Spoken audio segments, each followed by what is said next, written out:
ஜெபத்தை கேட்கும் எங்கள் தேவா, ஜெபத்தின் வாஞ்சை தந்தருளும்.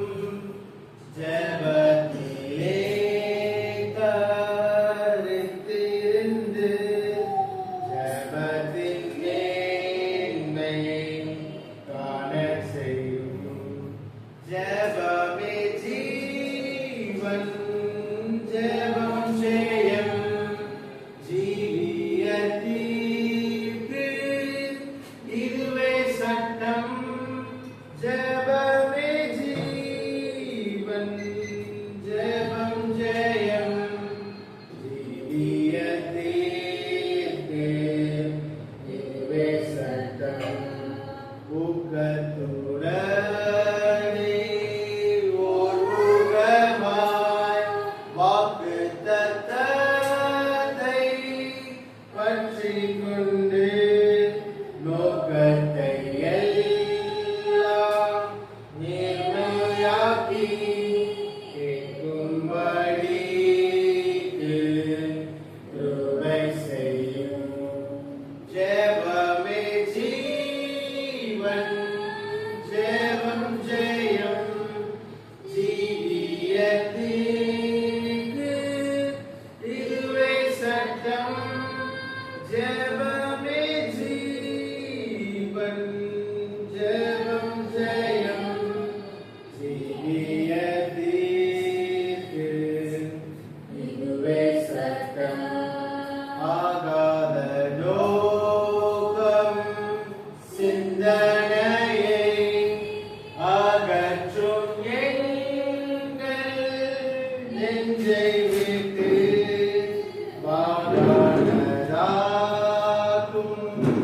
மனமெல்லாம் வல்லமையோனே வேண்டிக் கொள்வோம். ஜெபமே ஜீவன், ஜெபம் ஜெயம், ஜீவியத்திற்கு இதுவே சட்டம். ஜெபமே ஜீவன், ஜெபம் ஜெயம், ஜீவியத்திற்கு இதுவே சட்டம். இடைவிடாமல் ஜெபம் செய்ய இடையூறெல்லாம் நீக்கிவிடும். சலிப்பில்லாமல் உந்தன் பாதம் கடைசி மட்டும் காத்திருப்போம்.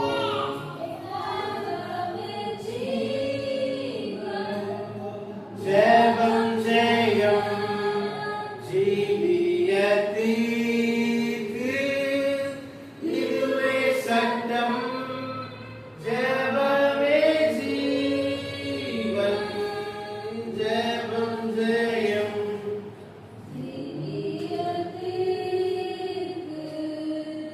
இதுவே சட்டம். ஸ்தோத்திரம் ஆண்டவரே, நன்றியோடு துதிக்கிறோம் அப்பா. ஸ்தோத்திரம், ஸ்தோத்திரம் அப்பா, ஸ்தோத்திரம், ஸ்தோத்திரம், ஸ்தோத்திரம். கடந்த வாரம் முழுவதும் எங்களை கண்மணி போல பாதுகாப்பாக இருந்ததற்காக நன்றி ஆண்டவரே. ஸ்தோத்திரம் அப்பா, ஸ்தோத்திரம், ஸ்தோத்திரம், ஸ்தோத்திரம். ஆண்டவரே, எல்லா ஆசீர்வாதத்திற்காகவும் ஆண்டவரே, எங்கள் வாழ்க்கையை நடக்கவே முடியாது என்ற விஷயங்களை நடத்தினதற்காகவும் ஸ்தோத்திரம் அப்பா. ஸ்தோத்திரம், ஸ்தோத்திரம், ஸ்தோத்திரம். எவ்வளவோ சோதனைகள், போராட்டங்கள், மன உளைச்சல்கள், கஷ்டங்கள், துயரங்கள் இருந்தாலும் ஆண்டவரே, நீர் என்னோடே இருக்கிறீர் என்ற விசுவாசத்தை கொடுத்ததற்காக ஸ்தோத்திரம் அப்பா. ஸ்தோத்திரம், ஸ்தோத்திரம். எவ்வளோ பிரச்சனைகள், பாடுகள் இருந்து என்னை ஆண்டவரை விடுவித்து என்னை இங்கு சபைக்கு கொண்டு வந்தீரே, அதற்கு ஸ்தோத்திரம் அப்பா. ஆண்டவரே, ஸ்தோத்திரம் அப்பா. எவ்வளவோ வேலைகள் இருந்தாலும் ஆண்டவரே, ஓய்வினாலே பரிசுத்தமாய் நாம் ஆசீர்வதிக்க வேண்டும். ஆண்டவருடைய சந்நிதியிலே சென்று ஆண்டவருடைய பிரசன்னத்தை அருள வேண்டும் என்று நினைத்து எங்களை கொண்டு வந்ததற்காக ஸ்தோத்திரம் அப்பா. இயேசுவே, ஸ்தோத்திரம் அப்பா. எங்களுடைய தேவைகள் எல்லாம் அறிவீர், எங்கள் குறைவுகள் எல்லாம் நிறைவாக்கும் ஆண்டவரை. எங்கள் சபைக்கான ஒரு சொந்தமான இடத்திற்காக வெகு நாட்களாக ஜெபம் பண்ணி கொண்டிருக்கிறோம். எங்களுக்கு ஒரு இடத்தை தாருங்க ஆண்டவரே. அதன் மூலமாக நம்ம ஊழியத்தை இருதயத்தை கட்டி ஆண்டவரே வளர்க்கும்படியாக கிருபை கொடுங்க. பலப்படுத்துங்கப்பா. ஸ்தோத்திரம் அப்பா. ஸ்தோத்திரம் ஸ்தோத்திரம் ஸ்தோத்திரம் ஆண்டவரே. இன்னைக்கு ஞாயிற்றுக்கிழமை ஆராதனையிலும் ஆண்டவரே நாங்கள் பாடுகிற பாடல்களிலிருந்து ஆண்டவரே நாங்கள் கேட்கிற ஆண்டவரே நீதிமொழிகள் அறிவுரையிலிருந்து இயேசுவே கேட்கிற தேவ செய்தியிலிருந்து எங்களை விடுவித்த ஆண்டவரே எங்களுக்கு நல்ல ஒரு அறிவுரை கிடைக்கும்படியாக கிருபை கொடுங்க. நல்ல ஒரு வசனத்தை கிடைக்கும்படியாக கிருபை கொடுங்க. இந்த கேட்கிற வசனத்திலிருந்து ஆண்டவரே எங்கள் ஆத்துமாவை நாங்கள் தேடும்படியாக கிருபை கொடுங்க. எங்கள் ஆத்துமாவை நாங்கள் புத்துணர்ச்சி பெறும்படியாக கிருபை கொடுங்க. சோர்ந்து போக விடாமல் ஆத்துமாவை நாங்கள் பாதுகாப்பாக வைத்துக் கொள்ளும்படி கிருபை கொடுங்க. ஆண்டவரே எல்லா நாட்களிலும் என்ற உலகத்தனமான வாழ்க்கையிலே உலகத்தனமான விஷயங்கள் வந்தாலும் ஆண்டவரே ஆவியானவரே எங்கள் ஆத்துமாவை நாங்கள் ஒவ்வொரு இடத்திலும் பாதுகாப்பாக வைத்துக் கொண்டதற்காக ஸ்தோத்திரம். இதுவரைக்கும் எங்களை ஆண்டவரை பாதுகாப்பாக வைத்துக் கொண்டதற்காக ஸ்தோத்திரம். ஆண்டவரே எங்கள் ஆத்துமாக்கள் புத்துணர்ச்சி பெற்று ஆண்டவரை உங்களுக்காக ஊழியம் தொடர்ந்து நாங்கள் செய்யும்படியாக ஒரு வைராக்கியத்தை தாரங்க பலப்படுத்துங்க. எல்லா தேவைகளையும் சந்திக்க துறைகள் எல்லாம் நிறைவாக்குங்க. நீரை காத்து வழிநடத்தும் இயேசுவின் மூலம் நல்ல பிதாவே. ஆமென். அல்லேலூயா. அல்லேலூயா.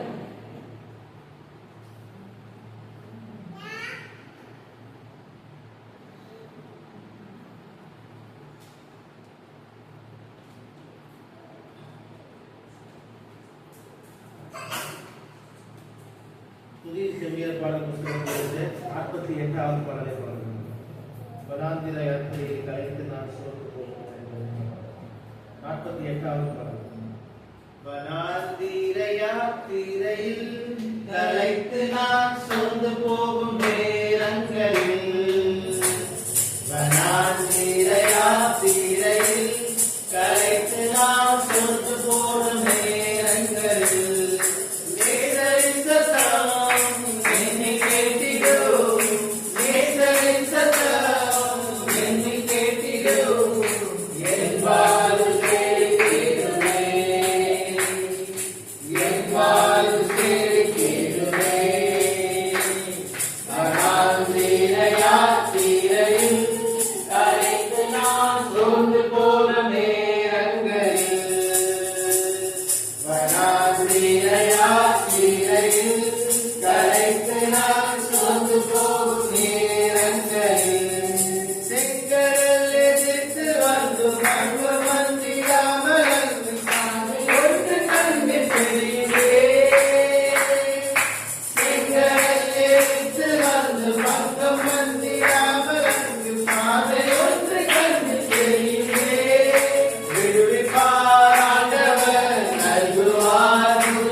கலைத்து நான்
35வது பாடலை பாடுவோம். எழும்பிடுவோம் நாம் வாலிபரை இயேசுவின் சேவை செல்வோம்.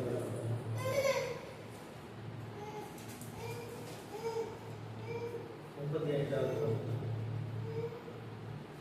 எழும்பிடுவோம் நாம் வாலிபரே இயேசுவின் சேவைக்காய் முன் செல்லுவோம். அடைந்திடும் ஆன்மாவை சிந்தை கொண்டு அறுவடை செய்திட புறப்படுவோம். அடைந்திடும் ஆன்மாவை சிந்தை கொண்டு அறுவடை செய்திட புறப்படுவோம். அல்லேலூயா அவர் சித்தம் செய்வோம்.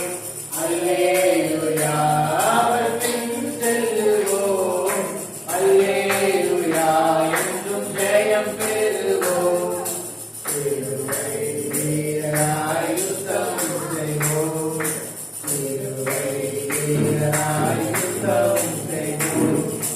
பாடுவேராய் நாம் நடந்து செல்வோம். கல்வாரி அன்பை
அல்லேலூயா நான் பாடிடுவேன், அல்லும் பகலிலும் என் இயேசுவே.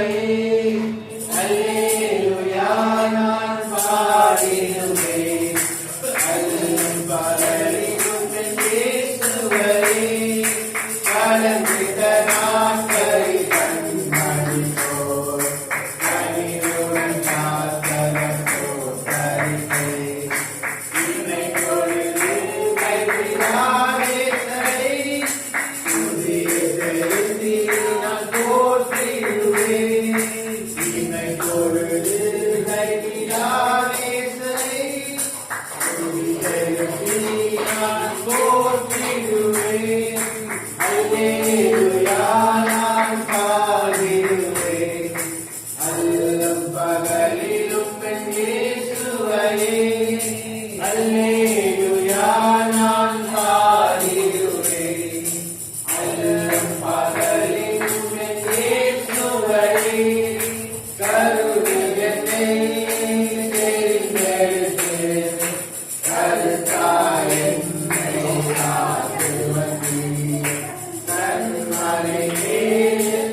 ஹalleluya ஹalleluya. இந்த ஆராதனை நடத்த டாக்டர்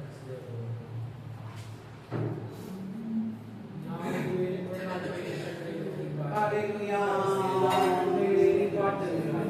கடலார கத்திராமது வேலை ஸ்தோத்திரம். ஹalleluya ஹalleluya ஹalleluya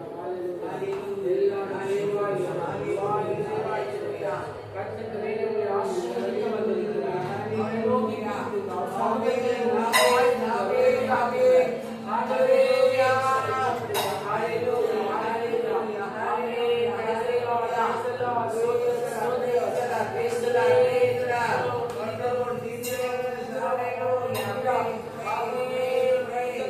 Hallelujah.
நாளாகுமா நீர் இல்லாத வாழ்வெல்லாம் வாழ்வாகுமா நீர் இல்லாத நாளெல்லாம் நாளாகுமா நீர் இல்லாத வாழ்வெல்லாம் வாழ்வாகுமா உயிரே நூற்றே நீயாவாய் உலகில் ஒளியே நீயாவாய் உலகில் நூற்றே நீயாவாய் உலகில் ஒளியே நீயாவாய் உருவே பிறப்பே நீயாவாய் உண்மையின் வழியே நீயாவாய் நீர் இல்லாத நாளெல்லாம் நாளாகுமா நீர்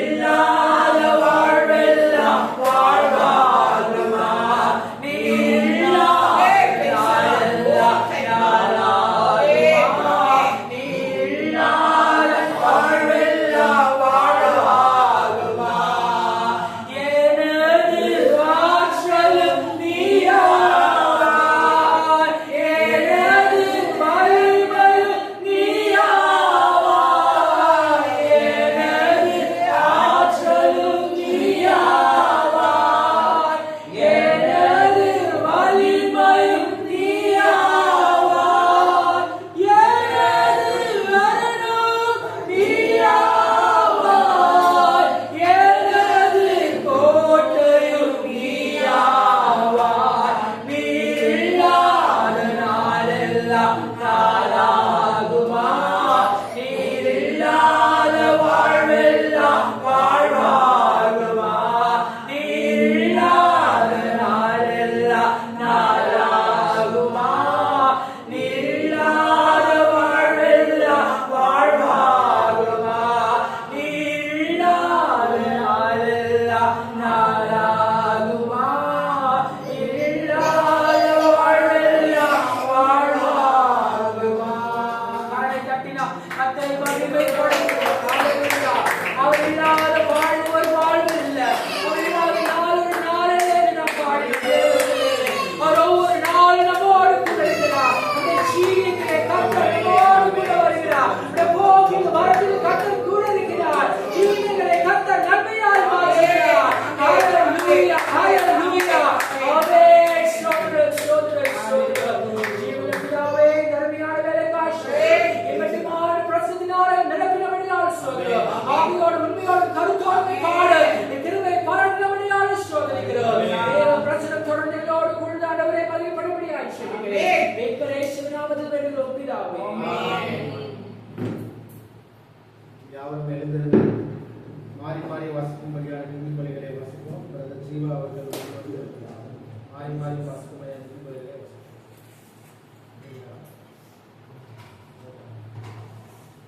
எல்லாம் எந்திரிச்சிட்டு 26வது அதிகாரம் நீதிமொழிகள் 26வது அதிகாரம் எந்திரிங்க.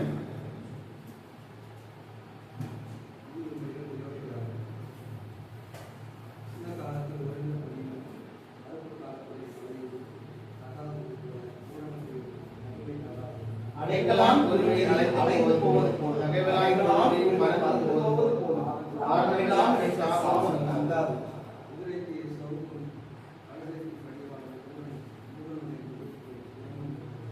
மூடனடியார் மதியினப்படி மறுவத்து கூடாது கொடுத்தால் நீ அவனை கொள்ளாய்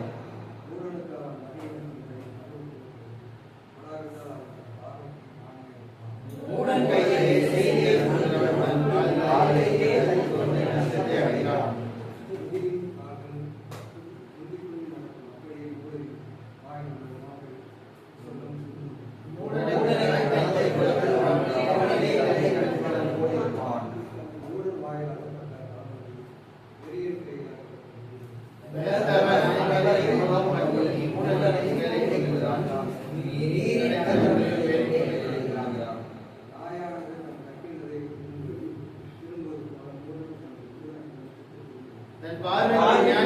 அவனை கண்டாயானால் அவனை வாழ்க்கையில் உன்னை குறித்து அதிக நம்பிக்கையாக இருக்கலாம். கதவுகளில் வாடிக் கொண்டிருக்கிறான்.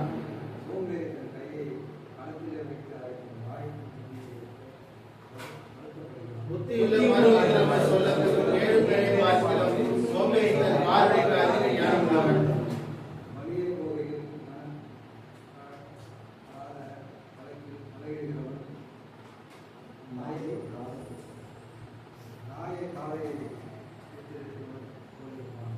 கொள்ளைகளையும் அம்புகளையும் சாபங்களையும் எய்கிற பைத்தியக்காரன் எப்படி இருக்கிறானோ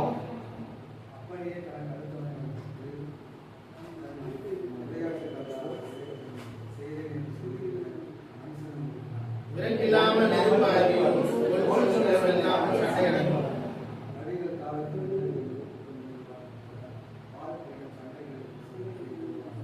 போகாத வார்த்தைகள் விளையாடுகள் ஆனாலும் நாடுகள் உள்ளத்திற்குள் தைக்கும்.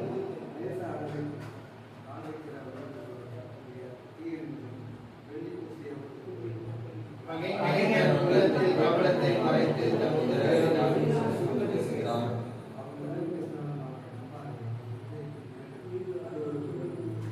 பகையை யார் மறைத்து வைக்கிறார் அவனுடைய உல்லாசம் வெளிப்படுகிறது.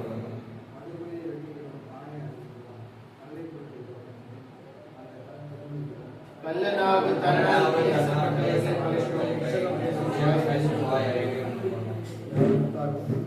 வாசித்த இந்த நீதிமொழிகளிலிருந்து சில அறிவுரைகளை மாஸ்டர் மைக்கேல் எபனேசர் அவர்களுக்கு நமக்கு கொண்டு வருகிறார்.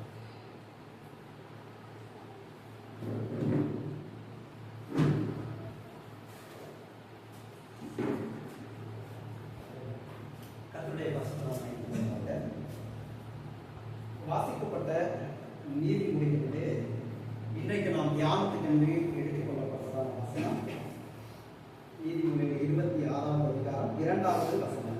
2வது வசனத்தை நம்ம தியானத்துக்கு அடைக்கலாம் குருவி அலைந்து போவது போலும், அடைக்கலாம் குருவி மறந்து போவது போலும், காரணம் இல்லாமல் இட்ட சாபம் தங்காது.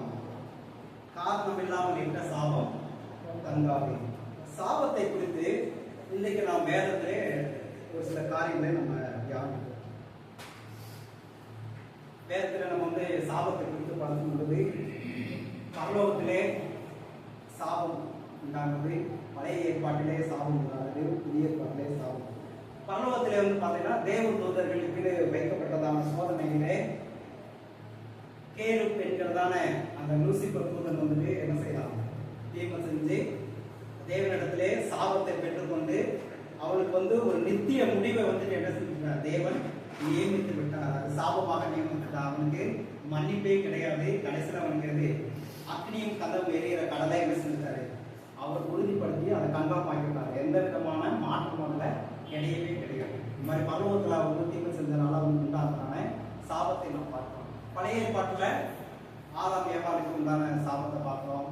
நியாயப்பிரமாணத்துக்கு கீழ்ப்படியாமல் இருக்கும்போது உண்டான சாபத்தை பார்க்கிறோம். புதிய ஏற்பாட்டில் நம்ம பார்க்கும் பொழுது புதிய ஏற்பாட்டில் யார் சபிக்கப்பட்டவர்கள் என்றால் நிருபத்தில் பவுல் எழுதுகிறார். அதாவது சுவிசேஷத்தை யார் யாரெல்லாம் ஏற்றுக்கொள்ளலையோ அவங்கெல்லாம் சபிக்கப்பட்டவர்கள் எழுதப்பட்டிருக்கிறார். சுவிசேஷத்தை நம்ம கிறிஸ்து தான் புதிய ஏற்பாட்டை பொறுத்தளவுல கிறிஸ்து தான் முக்கியம். அவருடைய பாடு மரணம் அடக்கம் உயிர்த்தெழுதல் தான் முக்கியம். அதுதான் சுவிசேஷம். அந்த சுவிசேஷத்தை ஏற்றுக்கொண்டு மனம் திரும்பி ரட்சிக்கப்படாதவர்கள் சபிக்கப்பட்டவர்கள் என்று எழுதப்பட்டது. ஏன்னா அவங்க மனம் திரும்பி ரட்சிக்கப்படலாம் கிறிஸ்துவின் வருகையில எடுத்துக்கொள்ளப்பட முடியாது, அவருடைய ராஜ்யத்துல பங்கு பெற முடியாது, நித்திய நரகத்திலே பங்கடைவார்கள். அதை இயேசு சொன்னாரு, சபிக்கப்பட்டவர்களே என்னை விட்டு அதற்கு போங்கள், பிசாசுக்காகவும் அவருடைய தூதர்களுக்காகவும் நியமிக்கப்பட்ட நரகத்துக்கு போங்கள், பாதாளத்துல போங்கன்னா அவங்க நம்ம இன்னைக்கு வேதத்துல சாபத்தை குறித்து நம்ம வேதத்துல ஒரு 3 விதமான அடிப்படையில வேதம் சாபத்தை பிரித்து சொல்லுது. ஒண்ணு பாத்தீங்கன்னா பொதுவான சாபம். நமக்கு சாபம் இருக்கா இல்லையா, நம்ம கிட்ட ரசிக்கப்பட்டோம் மறந்துருக்கோம், அதனால சாபம் தான் கிடையாது, அது உண்மைதான். ஆனாலும் சாபம் நம்ம மேலேயும் இருக்குது. அதான் வேதத்தின் படி சாபத்தை குறித்து நம்ம ஆராய்ச்சி பண்ணும்போது 3 விதமான அடிப்படையிலே சாபத்தை சொல்லுது. ஒண்ணு பாத்தீங்கன்னா பொதுவான சாபம், காமனா எல்லாருக்கும் அந்த கர்ஷங்கிறது இருக்குது. ரெண்டாவது தனிப்பட்ட முறையில் தனிப்பட்ட சாபம். மூணாவது வித்தியாசமான சாபம். இந்த 3 விதமான அடிப்படையிலே வேதத்துல சாபத்தை பிரித்து சொல்லுகிறதை பார்க்க முடியும். என்னன்னு கேட்டீங்கன்னா ஆதியாகமம் 3வது அதிகாரத்துல நமக்கு வந்து தெரியும். ஆதியாகமம் 3வது அதிகாரத்துல என்ன செய்யறோம், அதாவது ஆரம்பியவனுக்கு தேவன் கட்டளை கொடுத்திருந்தாரு. அந்த கட்டளைக்கு கீழ்ப்படியாததுனால அவங்களுக்கு என்ன உண்டாகுது, சாபம் வந்து ஆண்டவர் கொடுக்கிறாரு. ஒரு 3 பேருக்கு 3 விதமான சாபம் ஆண்டவர் வந்து கொடுக்கிறத பாக்குறோம். முதல்ல வந்து பாத்தீங்கன்னா ஆதியாகமம் 3:14 சர்ப்பத்துக்கு வந்துட்டு சாபத்தை வந்து கட்டளையிட்டாரு. சர்ப்பத்துக்கு சாபத்தை கட்டளையிட்டாரு. ரெண்டாவது வந்து ஸ்திரீக்கு வந்துட்டு சாபத்தை கட்டளையிட்டாரு. மூணாவது வந்துட்டு ஆதாமுக்கு மனிதனுக்கு சாபத்தை கட்டளையிட்டாரு.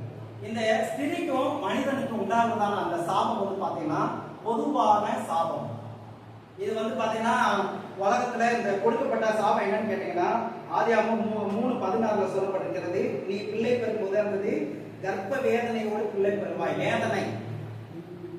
வேதனைங்கிறது கொடுக்கப்பட்டதான சாபம். அது வந்து ரட்சிக்கப்பட்டவங்களா இருந்தாலும் சரி, ரட்சிக்கப்படாதவங்களா இருந்தாலும் சரி, இந்த உலகத்துல யாரா இருந்தாலும் சரி, அந்த கர்ப்ப வேதனைங்கிறது கட்டாயம் அவங்களுக்கு சாபமா கொடுக்கப்பட்டிருக்குது. 100 நாள் உபவாசம் போட்டு ஜெபம் பண்ணாலும் அதை என்ன செய்ய முடியாது, மாற்ற முடியாது. இதுதான் வந்துட்டு காமனா வந்துட்டு எல்லாருக்கும் கொடுக்கப்பட்டதான சாபம். இதை வந்துட்டு மாற்ற முடியாது. கட்டாயம் என்ன செய்ய எல்லாரும் அனுபவிச்சுதான் ஆக வேண்டும். அதே போல மனிதனுக்கு கொடுக்கப்பட்டதான சாபம், நீ என்ன செய்வ, வருத்தத்தோட என்ன செய்வாய், அதன் பலனை ருசிப்பாய். பூமி நிமித்தம் சபிக்கப்பட்டிருக்கிறோம், நீ வேலை செய்யற என்ன செய்ய, வருத்தத்தோட தான் என்ன செய்வாய், ருசிப்பாய். ஆகாரம் ருசிக்கிறதுக்கு இன்னைக்கு என்ன செய்யணும், நம்ம ஜாலியா போயிட்டு சம்பாதிச்சு வர முடியுமா? எந்த வேலை செஞ்சாலும் அதுல கஷ்டம் இருக்கு, வருத்தம் கண்டிப்பா இருக்கு. வருத்தம் இல்லாம எந்த வேலையுமே கிடையாது.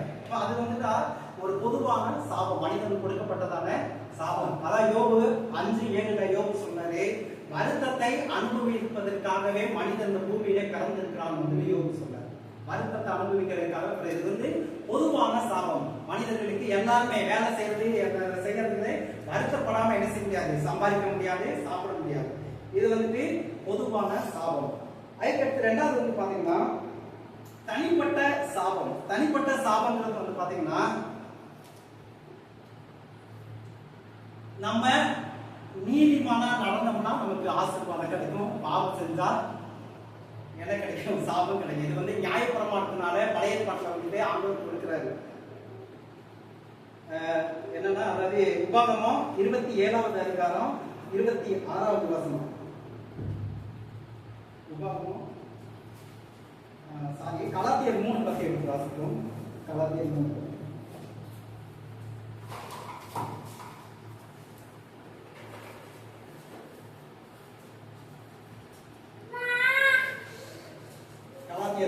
வாசிக்கிறேன். நியாயப்பிரமாணத்தின் கிரியைக்காரராகிய யாவரும் சாபத்திற்குட்பட்டிருக்கிறார்கள்.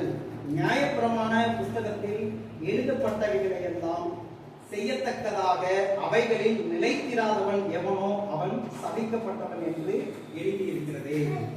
அப்ப நியாயப்பிரமாணத்துல அதில் எழுதியிருக்கிறவைகளை செய்யாதவங்க எப்படிப்பட்டவங்களாம், சபிக்கப்பட்டவங்க. அதான் உபாகமம் 28ல ஆண்டவர் வந்து தெளிவா வந்து சொல்றாரு. பழைய ஏற்பாட்டுல உபாகமம் 28ல அந்த அதிகாரம் முழுசாவே இருக்கும். அதான் என் கட்டளைகளை நீங்க என்ன செஞ்சால் கை கொண்டால் இன்னென்ன விதமாக உங்களை என்ன செய்வேன், ஆசீர்வதிப்பேன். என் கட்டளைகளை நீங்கள் கை கொள்ளாவிட்டால் இந்த விதமான சாபங்கள் எல்லாம் என்ன செய்வோம் உங்களுக்கு வரும்னு வந்துட்டு ஆண்டவர் வந்துட்டு கொடுக்கறத பார்க்கலாம். இது வந்து தனிப்பட்ட முறையில நம்ம வந்து என்ன செய்வோம், தேவனுக்கு பிரியமா நீதியா நடந்தோம்னா ஆசீர்வாதம் கிடைக்கும். நம்ம பாவம் செஞ்சோம்னா நமக்கு என்ன உண்டாகும், சாபம் உண்டாகும். இது வந்து தனிப்பட்ட முறையில. வித்தியாசமான சாபம்னு கேட்டீங்கன்னா பாத்தீங்கன்னா ஒண்ணு இருக்குது. அதாவது யாருக்குமே உண்டாகாதான காரியங்கள். அதே கலாத்தியர் 3வது அதிகாரம் 13வது வசனத்தை நம்ம எடுத்து வாசிப்போம். கலாத்தியர் 3:14 3:13 சரி.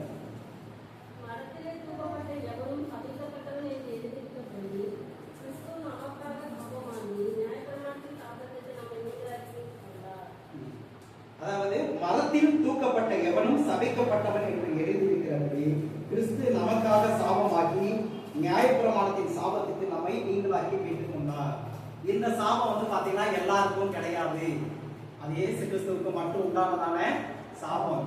உலகத்தில் உள்ள எல்லாருடைய பாவத்தினால் உண்டான எல்லா சாபத்தையும் நீக்கும்படி, நம்ம மேல இருந்ததான சாபத்தை எல்லாம் நீக்கும்படி இயேசு கிறிஸ்து என்ன செஞ்சாரு, அந்த சாபத்தை எல்லாத்தையும் தன் மேல வந்து என்ன செஞ்சாரு, ஏற்றுக்கொண்டு சிலுவையில என்ன செஞ்சாரு, தன்னுடைய மரணத்தின் மூலமாக ரத்த சிந்தனை மூலமாக அந்த சாபத்தை என்ன செய்யறாரு, நம்ம விட்டு நீக்குகிறத என்ன செய்யறோம், அதை நம்ம பார்க்கிறோம். இத பவுல் கூட இதுக்கு பிரயாசப்படுறாரு. பவுல் பாத்தீங்கன்னா, என்னுடைய இனத்தாருக்காக என்ன செய்யறேன், நானே சபிக்கப்பட்டவனாகும்படி நான் விரும்புகிறேன் அப்படின்னு சொல்றேன். அதாவது என்னுடைய இனத்தார் இஸ்ரவேல் ஜனங்கள் அவங்க ரட்சிக்கப்படுவதற்காக நான் சபிக்கப்பட்டவனா இருந்தா கூட நான் பரவாயில்ல, அவங்க எப்படியாவது ரட்சிக்கப்படணும்னு பவுல் ஆசைப்படுறாரு. ஆனா பவுலுடைய ஆசை நிறைவேறாது. எனக்கு அந்த அந்த சாபங்கிறது அது இயேசு கிறிஸ்துவுக்குன்னு கொடுக்கப்பட்டதான சாபம், அது வேற யாருக்கும் வராது. அதனால நம்ம என்னன்னா இதுல பொதுவான சாபங்கிறத நம்ம மனித வாழ்க்கையில என்ன செய்யணும், வருத்தம், வேதனை, பாடுகள் இதெல்லாம் வரும்போது என்ன செய்யணும், அதை நம்ம சந்தோஷமா ஏற்றுக்கொண்டு கிறிஸ்துவை என்ன செய்யணும், பின்பற்றணும். ரெண்டாவது தேவனுடைய கட்டளைகள் பிரமாணங்களை நம்ம என்ன செய்யணும், கை கொள்ளும் பொழுது நமக்கு ஆசீர்வாதம் இருக்கு, கை கொள்ளாமல் போனா சாபம் இருக்கு அப்படிங்கறத நம்ம மனசுல எப்பயும் நம்ம நிதானமா வைத்து கட்டளைகளை, தேவனுடைய கற்பனைகளை கை கொள்றதுக்கு நம்ம என்ன செய்யணும், பிரயாசப்பட வேண்டும். மூணாவது, நம்ம மேல இருந்ததான எல்லா சாபங்களையும் எல்லா பாவங்களையும் நீக்கிறதுக்காக இயேசு கிறிஸ்து என்ன செஞ்சார், நம்முடைய சாபத்தெல்லாம் ஏற்றுக்கொண்டு சிலுவையில சுமந்து தீர்த்ததை ஏற்றுக்கொண்டு என்ன செய்யணும், அவருக்கு நம்ம நன்றி செலுத்துகிறதாக நம்ம காணப்பட வேண்டும். நம்ம கண்கள் கூடி நாம் ஜெபிப்போம். பரலோகத்தின் பிதாவே, கிறிஸ்து நாமத்தில் பரிசுத்த ஆவியானவரின் ஒத்தாசையை நோக்கி ஜெபிக்கிறோம். ஆண்டவரே, இந்த தியானித்த வசனத்தின்படி ஆண்டவரே, பொதுவான சாபங்கள் உலகம் முழுவதும் ஆண்டவரே எல்லாரும் கொடுக்கப்பட்டிருக்கிறதே, அவை எங்கள் வாழ்க்கையில வந்தாலும் அதை நாங்கள் தாங்கிக் கொள்ள எங்களுக்கு பலனை கொடுத்து அதிலே நாங்கள் ஒரு உண்மை உபமாயிருக்க உதவி செய்கிறோம். அதே போல எங்க தனிப்பட்ட வாழ்க்கையில ஆண்டவரே, உங்களுடைய கட்டளைகளை நாங்கள் கை கொண்டு சாபத்துக்கு தப்பித்துக் கொண்டு நாங்கள் ஆசீர்வாதத்தை சுதந்திரத்துக் கொள்ள உதவி செய்துள்ளோம். அதே போல ஆண்டவரே, நாங்கள் காலத்திலே நாங்கள் சபிக்கப்பட்டவர்களாய் இருந்தோம். எங்களுடைய சாபத்தை எல்லாம் நீக்கும்படி உங்களுடைய குமாரனா இயேசு கிறிஸ்துவை கல்வாரி சிலுவையிலே ஆண்டவரே, அவரை சபிக்கப்பட்டவராக எங்களுக்காக நீர் மாற்றினீர். அந்த சாபத்தை அவர் என்ன செய்தார், கல்வாரி சிலுவையிலே சுமந்து தீர்த்தாரே, எங்களுக்காக அவர் ஜெயம் எடுத்தாரே. அப்படிப்பட்ட செயல்களுக்காக நாங்கள் அவருக்கு கொடாலும் கூடிய நன்றிகளை செலுத்துகிறோம். இந்த வசனத்தின்படி ஆண்டவரே, நாம் நித்திய ராஜ்யத்தை சுதந்திரத்துக் கொள்ள ஆசீர்வதிக்கப்பட்டவர்களாக இருக்க தனிப்பட்ட சாபத்தை நாங்கள் வெறுத்து ஒதுக்கி அனைவரும் தப்பித்துக் கொண்டு உம்முடைய ராஜ்யத்தை பற்றிக்கொள்ள கிறிஸ்து இயேசுவை எப்பொழுதும் நாங்கள் பின்பற்ற எங்களுக்கு உதவி செய்தீர்களாக. இயேசு கிறிஸ்துவின் நாமத்தில் பரிசுத்த ஆவியானவர் ஜெபிக்கிறோம், ஜீவனுள்ள நல்ல பிதாவே. ஆமென். ஹல்லேலூயா. சாட்சியின் நேரம் ஆண்டவர் வாழ்க்கையில் வாரத்திலே சபையின் முன்பாக சாட்சி சொல்ல வேண்டும் என்றால்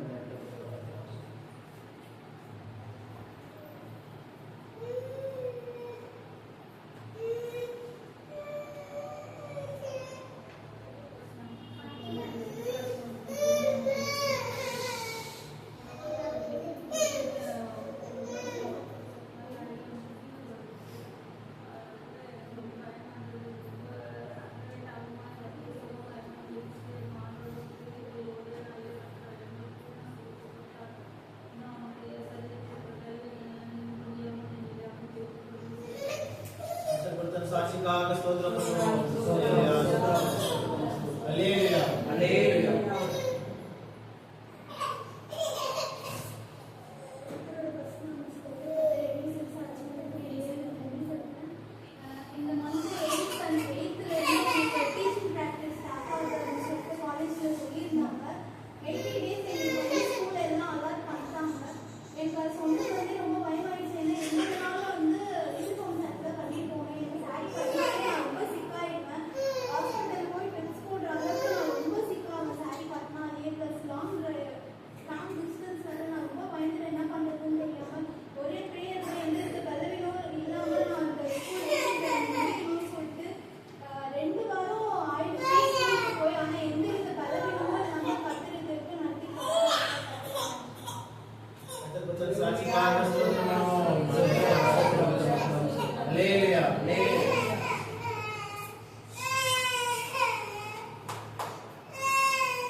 விதமாய் பகுதியில் கூட தேவனுக்காக கற்றுக்காரர்களோடு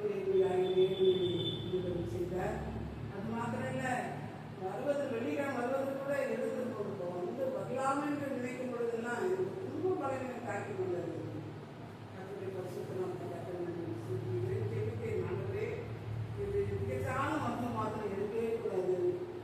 சின்ன காரியங்களெல்லாம் மருந்து மாத்திரம் எடுத்தால் நாம மயக்கப்பட முடியாது அப்படின்னு சொல்லிட்டு அந்த ஒரு ரோமான ஆண்டவர் இந்த கடவுளிலிருந்து கைவழி கால்வழி கொடுத்து எல்லாம் வழிகளிலிருந்து எல்லாம் குறைச்சல், பயங்கர குறைச்சல், நான் எழுந்துக்க முடியாத நிலையிலே கூட இருந்தது. ஆனாலும் என் கடவுள் அவருடைய கருத்தை நீக்கி எனக்கு செய்து கொடுத்து கருத்தை கொடுத்து இன்றைக்கு கூட வர முடியாத ஒரு நிர்பந்தம் கதைகள். ஆனால் கூட என் தேவன் என்னை அனுகூலமா அவருடைய கருத்தை நீக்கி என்னை வழிநடத்தி தயவுதான் சொல்றதுக்கு சிறு சாட்சி சாட்சிக்காய் கர்த்தருக்கு ஸ்தோத்திரம் பண்ணுவோம். அல்லேலூயா.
சாட்சிக்காய் கர்த்தருக்கு ஸ்தோத்திரம் சொல்லுவோம்.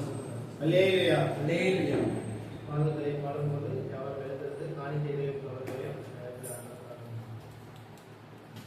இயேசுவின் நாமத்தினால் ஒரு அற்புதம் உனக்கு நடக்கும். இயேசுவின் நாமத்தினால் ஒரு புது வழி உனக்கு திறக்கும். இயேசுவின் நாமத்தினால் ஒரு புது வழி உனக்கு திறக்கும். தூதர்கள் சேனை இறங்கும். ஒரு யுத்தம் உனக்கு நடக்கும். சிலுவை வெற்றியாகும். உன் சொந்தமாய் வந்து சேரும். சிலுவை வெற்றியாகும். உன் சொந்தமாய் வந்து சேரும். தோல்வியை உனக்காய் மாறும். நீ சந்தித்த தொல்லைகள் மறையும். கர்த்தர் கோட்டை வீழும். நீ ஜெபித்தது வந்து சேரும். கர்த்தர் கோட்டை வீழும். நீ ஜெபித்தது வந்து சேரும். மூடிய கதவு திறக்கும் மீட்கும் தடைகள் விலகும் இருளின் நாட்கள் நீங்கும் மாவெளிச்சம் ஒன்றே உதிரும் இருளின் நாட்கள் நீங்கும் மாவெளிச்சம் ஒன்றே உதிக்கும் தேவன் தந்த தரிசனங்கள் அவை நிச்சயம் நடந்து தீரும் வாக்கு தத்தம் அது நிச்சயம் உன்னை உயர்த்தும் கர்த்தரின் வாக்கு தத்தம் அது நிச்சயம் உன்னை உயர்த்தும் இயேசுவின் நாமத்தினால் ஒரு அற்புதம் உனக்கு நடக்கும் இயேசுவின் நாமத்தினால் ஒரு புது வழி உனக்கு திறக்கும் இயேசுவின் நாமத்தினால் ஒரு புது வழி உனக்கு திறக்கும். பரிசு காணிக்கைக்காக டாக்டர் பிசி அவர்கள்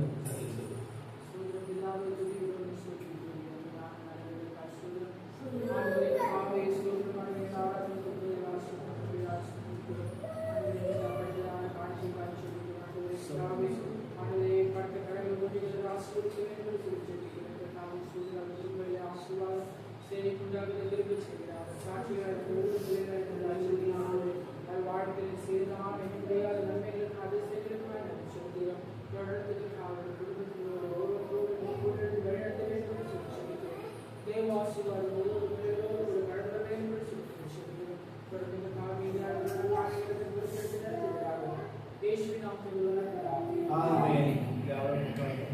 அறிவிப்புகள் மாலை மாலையில் அம்மாவை ஜெபம் இடத்துக்காக ஜெபம் பண்ணிக்கொண்டே ஜெபம் தேவைப்படுகிறது. இடம் எப்படியாக வாங்க வேண்டும் என்று ஜெபத்தில் இருக்கும். தனி ஜெபத்திலும் ஜெபத்து கொண்டே இருக்கும். அதே போல புதன்கிழமையில் நடக்கிற எம்ஜிஆர் ஒரு ஊழியத்தோடு நடைபெற்று கொண்டிருக்கிறது. வெள்ளிக்கிழமையில் உபவாச ஜெபம் நடைபெற்று கொண்டிருக்கிறது. இந்த இடத்துல உபவாசம் அதில் நம்ம கலந்து கொள்ளணும். தெரிந்தது யாராக அந்த இடத்துல சபைக்கு கொண்டு வர மூலமாக ஊழியர்களாகவும் நாம் ஜெபம் செய்யணும். சனிக்கிழமையிலும் அந்த வாட்ஸ்அப் ஜபத்தில் கலந்து நிறைய ஊர்லேருந்து கலந்துட்டாங்க. அதுக்காக அதோட நாமம் மட்டுமே சொல்ல முடியாது. நம்ம சாட்சிகளை தேர்ந்து படித்து கொண்டு சபை மூலமாக ஒரு ஊழியத்தை கட்டுப்படியாக அந்த வாட்ஸ்அப் ஊழியர்களிலும் கலந்து கொள்ளுங்கள். வேறு அறிவிக்க வேண்டிய காரியங்கள் உங்களுக்கு வாட்ஸ்அப் மூலமாக அனுப்பப்படும். அல்லேலூயா. தேவ செய்திக்கு கலந்து கொள்ளலாம்.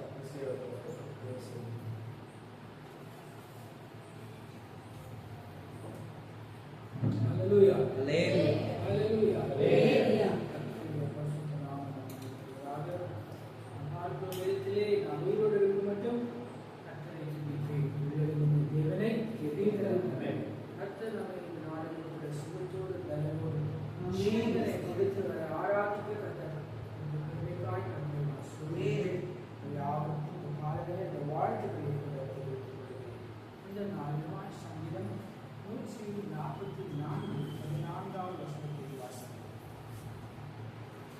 எங்கள் ஏறுதல் பலத்ததையெல்லாம் இருக்கும். சத்துரு உட்புகுதலும் குடியோடி போகுதலும் இராது. எங்கள் வீதிகளில் கூக்குரலுக்கு உண்டாகாது.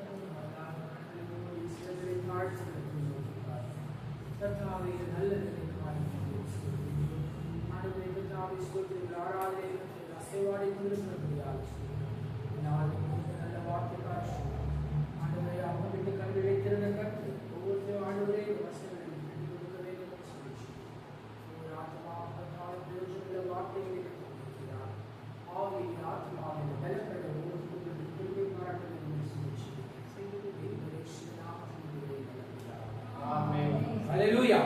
இங்கே பார்க்கிறோம் சத்துரு உட்புகுதலும் குடியோடி போகுதலும் இராது. இன்னைக்கு நம்ம வாழ்க்கையில வசனம் எல்லாருக்கும் ஒரு சந்தோஷமான வசனம்.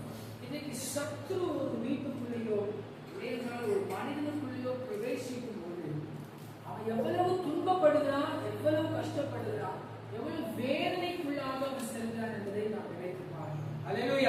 சத்துரு உங்க வீட்டுல வரணுமா இல்ல கர்த்தர் உங்க வீட்டுல வரணுமா என்று சிந்தித்து பாருங்க. ஹல்லேலூயா. தேவ பிள்ளைகளே, நம்முடைய வீட்டிலே கர்த்தர் வாசமாக இருக்க வேண்டும். ஆமென். சத்துருவுக்கு அங்க இடம் இருக்கக்கூடாது. சத்துரு உட்புகுதலும் குடியோடி போகுதலும் இராது. இப்ப நம்ம தேசத்திலே நாம் பார்க்கிறோம், சத்துருக்கள் தேசத்தின் எல்லைகளுக்குள்ள கடந்து வராங்க, பிரவேசிக்கிறாங்க அப்படின்னு சொன்னா எப்ப அவங்க வராங்க அப்படின்னா நம்முடைய தேசத்தின் நிலைமை பரிதவிக்கப்பட்ட ஒரு நிலைமை. ராணுவ வலிமை அற்றதாய் காணப்படும் போது அவர்கள் எளிதாக தேசத்துக்குள்ள வந்து என்ன செய்யறாங்க, நம்முடைய தேசத்துக்குள்ள புகுந்து விடுறாங்க இல்லையா? அப்படி அது மாத்திரமல்ல, இருக்கிறதான ஜனங்கள் எல்லாம் அவர்கள் என்ன செய்யறாங்க, குடியெல்லாம் பேய்த்து கொண்டு போறாங்க. இருக்கிற நன்மைகள் தேசத்தில் என்னென்ன ஆசீர்வாதங்கள் காணப்படுகிறதோ அது எல்லாவற்றையும் அளவாய் ஏனால் திருடி கொண்டு போயிருக்கிறதை பார்க்கிறோம். ஹல்லேலூயா. இந்த காலை வேளையிலே கர்த்தருடைய வசனம் வருகிறது, சத்துரு உட்புகாது, அதே மாதிரி குடியோடி போகுதலும் இராது என்று சொல்லி கர்த்தருடைய வார்த்தை வருகிறது. ஹல்லேலூயா. இஸ்ரவேல் ஜனங்களை நாம் பார்க்கிறோம், அவர்கள் தேசத்திலே அடிமையாக்கப்படுறாங்க, சிறை பிடிக்கப்பட்டு போவதை பார்க்கிறோம். தேவத்திலே அவர்கள் கஷ்டப்படுறாங்க. சிறை பிடிக்கப்பட்டு போகும்போது அவர்கள் சந்தோஷத்தை இழக்கிறாங்க, சமாதானத்தை இழக்கிறாங்க, ஆசீர்வாதங்களை இழக்கிறாங்க. அதற்கு பதிலாக கஷ்டங்களையும் துன்பங்களையும் பாடுகளையும் வேதனைகளையும் அனுபவிக்கிறதை நாம் பார்க்கிறோம். ஆமென். இந்த காலங்களிலே இந்த கஷ்டங்கள், பாடுகள், துன்பங்கள் யாவும் நீங்கி ஒரு ஆசீர்வாதத்தை, ஒரு செழிப்பை கர்த்தர் கட்டளையிட விரும்புகிறார். ஹல்லேலூயா. வாசித்து பாருங்க, மத்தேயு 12ஆம் அதிகாரம் 43 முதல் 45 வரை வசனங்களை வாசிப்போம். அசுத்த ஆவி ஒரு மனுஷனை விட்டு புறப்படும் போது வறண்ட இடங்களில் அலைந்து இளைப்பாறுதல் தேடி கண்டடையாமல், நான் விட்டு வந்து என் வீட்டுக்கு திரும்பி போவேன் என்று சொல்லி அங்கே வந்து அந்த வீடு வெறுமையாகவும் பெருக்கி ஜோடிக்கப்பட்டதாகவும் இருக்க கண்டு திரும்பி போய் தன்னிடம் கொள்ளாது வேறு 7 ஆவிகளை தன்னோடு கூட்டிக் கொண்டு வந்து உட்புகுது அங்கேயே குடியிருக்கும். அப்பொழுது அந்த மனுஷனும் முன்னிலைமையிலும் அவன் பின்னிலைமை அதிக கேடுள்ளதா இருக்கும். பாருங்க, ஒரு சத்துரு புகுதான வேலையில அவனுடைய முன்னிலைமையை பார்க்கிலும் அவனுடைய பின்னிலைமை மிகுந்த கேடுகளாய் இருக்கும் என்று பார்க்கிறோம். ஒரு அசுத்த ஆவி பிடித்திருந்ததான ஒரு மனிதன் அங்கே இருக்கிறான். அவனை விட்டு அந்த அசுத்த ஆவி விரட்டப்பட்டுச்சு. ஆனா அந்த அசுத்த ஆவி என்ன செய்யலாம், வனாந்திரங்களுக்கு தான் சுத்தி கொண்டிருக்கிறான். இன்றைக்கு தேவ பிள்ளைகளே, இன்றைக்கு ஒருவேளை பாவத்தின் அடிமைத்தனத்திலே நீங்கள் காணப்படலாம், பிசாசின் பிடியிலே காணப்பட்டிருந்திருக்கலாம். இன்றைக்கு ஆண்டவர் உங்களை பிசாசின் பிடியிலிருந்து உங்களை விடுதலையாக்கி ரட்சித்து கர்த்தருடைய சபையை சேர்த்திருக்கலாம். ஆனாலும் பாருங்க, பிசாசு உங்களை விட்டு கடந்து சென்றால் கூட அது சுற்றி திரிந்து கொண்டுதான் இருக்கிறது. ஹல்லேலூயா. பாருங்க, சுற்றி திரிது. அது ஜன்னல் வழியா பாக்குதோ இல்ல கதை வழியா பாக்குதோ, அதை என்ன பாக்குது, அந்த வீடு எப்படி இருக்கும், பெருக்கி சுத்தமாக்கப்பட்டு அலங்கரிக்கப்பட்ட ஒரு வீடாய், ஜோடிக்கப்பட்ட ஒரு வீடாய் அந்த வீடு காணப்படுகிறது. ஆனா அது எப்படி காணப்படுதுன்னா வெறுமையாய் காணப்படுகிறது. ஹல்லேலூயா. தேவத்திலே ஒருவேளை நீங்கள் சுத்தமாய் இன்றைக்கு காணப்படலாம், தேவ ரத்தத்தினாலே பரிசுத்தமாக்கப்பட்டிருக்கலாம், இல்லை என்றால் ஆவியின் அபிஷேகத்தினாலே நீங்கள் அலங்கரிக்கப்பட்டிருக்கலாம்.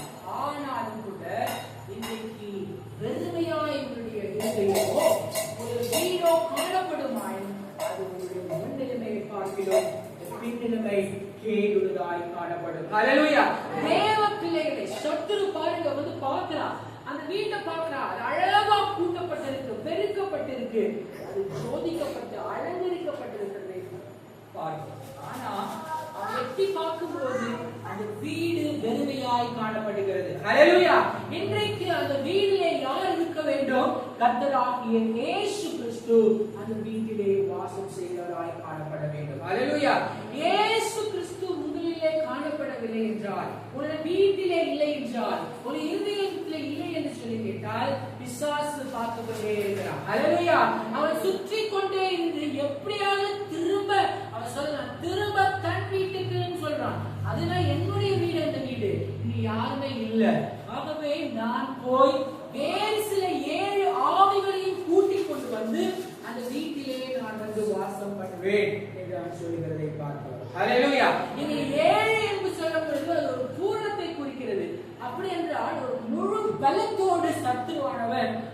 வீட்டுக்குள்ளே கடந்து வருகிறார். அவன் வீட்டுக்குள்ளே கடந்து வந்தான் என்றால் வீடு மிகவும் எப்படிதான் கேடுள்ளதாய் காணப்பட்டிருக்கும்.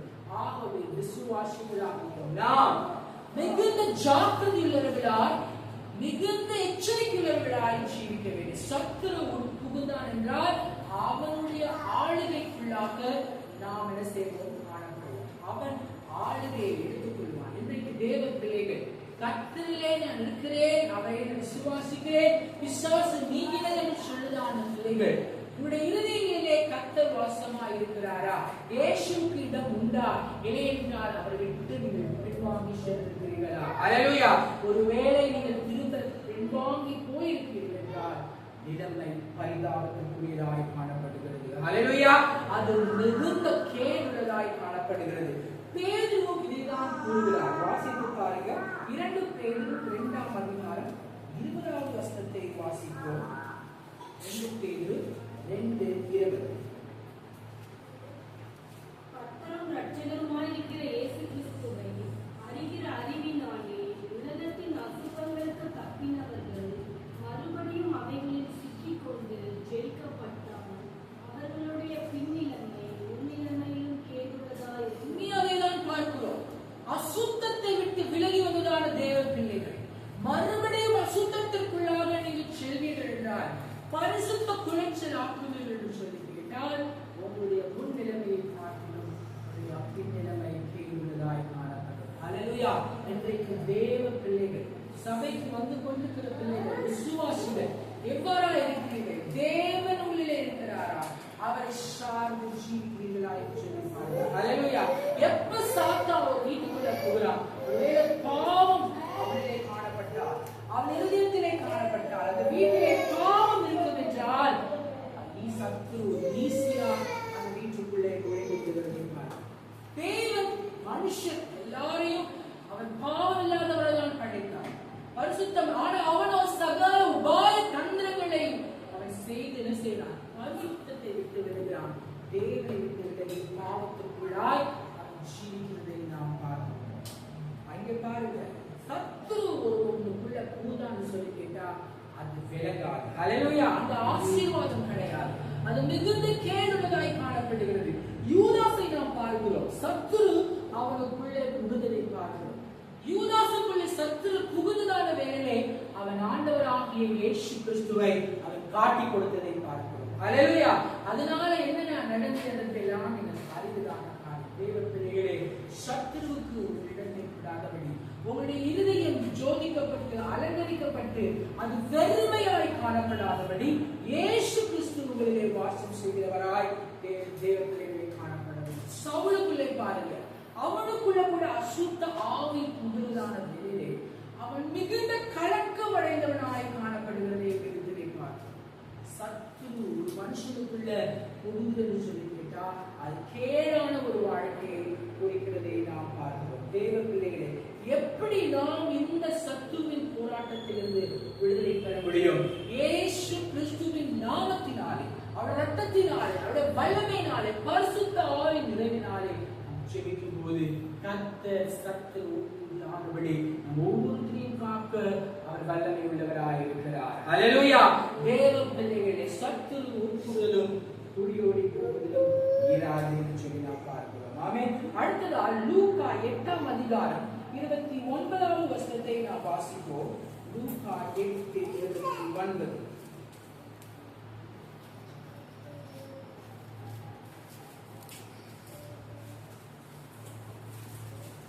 அந்த அசுத்தாவி அவனை விட்டு போகுவதை இயேசு கட்டளையிட்டபடியினாலே அப்படி சொன்னான். அந்த அசுத்தாவி வெகுகாலமாய் அவனை பிடித்திருந்தது. அவன்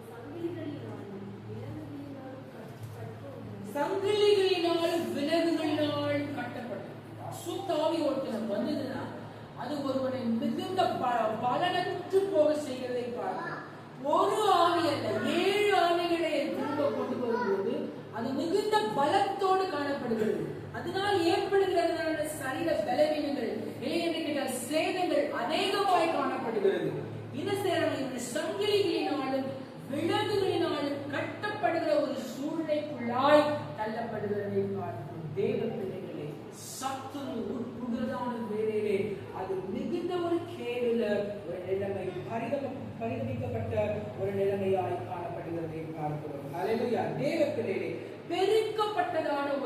அப்படி என்றால் நம்முடைய பாவங்கள் அற நாம் இன்றைக்கு சுத்தமாக்கப்பட்டிருக்கிறோம். ஹல்லேலூயா. எப்படி ஒரு வீட்டை பெருக்கும் போது சுத்தம் அடைக்கப்படுகிறதோ அதே போல இன்றைக்கு நம்மளும் கூட கர்த்தராகிய இயேசு கிறிஸ்துவின் ரத்தத்தினாலே பாவங்களை நாம் இன்றைக்கு செய்யப்பட்டிருக்கிறோம், சுத்திகரிக்கப்பட்டிருக்கிறோம். அலங்கரிக்கப்பட்டது என்பது தேவன் நம் ஒவ்வொருத்தரையும் இன்றைக்கு ரட்சிப்பினாலே அலங்கரித்திருக்கிறார். ஹல்லேலூயா. தேவ பிள்ளைகளே, பாவத்திலே உழந்து ஜீவித்ததான நம்மை கர்த்தருக்கு வேறு பிரித்து அவர் ரட்சிப்பின் வஸ்திரத்தை நமக்கு கொடுத்து இன்றைக்கு நம்மை அலங்கரித்து வைத்திருக்கிறார். ஹல்லேலூயா. ஒரு வீடு வெறுமையாக இருக்கக்கூடாது. வசனத்திலே சங்கீதம் 141 8வது வசனத்திலே பார்க்கிறோம், ஆண்டவரே என் ஆத்துமாவை வெறுமையாக விடாதேயும் என்று சொல்லி நான் இது ஆண்டவரை தேவ பிள்ளைகள் ஆத்துமாக்கள் எப்பொழுதும் தேவனை துதிக்கிறதாய் காணப்பட வேண்டும். தேவன் வாசம் செய்கிற ஒரு ஆத்மாவாய் காணப்பட வேண்டும். அது வெறுமையாய் காணப்படக்கூடாது. ஹல்லேலூயா. இன்றைக்கு நம்முடைய பழைய வாழ்க்கையை நாம் விட்டு கலைந்து வந்திருக்கிறோம். ஹல்லேலூயா. பாவ சுபாவங்கள் இருந்து நாம் விடுதலை பெற்றிருக்கிறோம். ஆனால் மறுபடியும்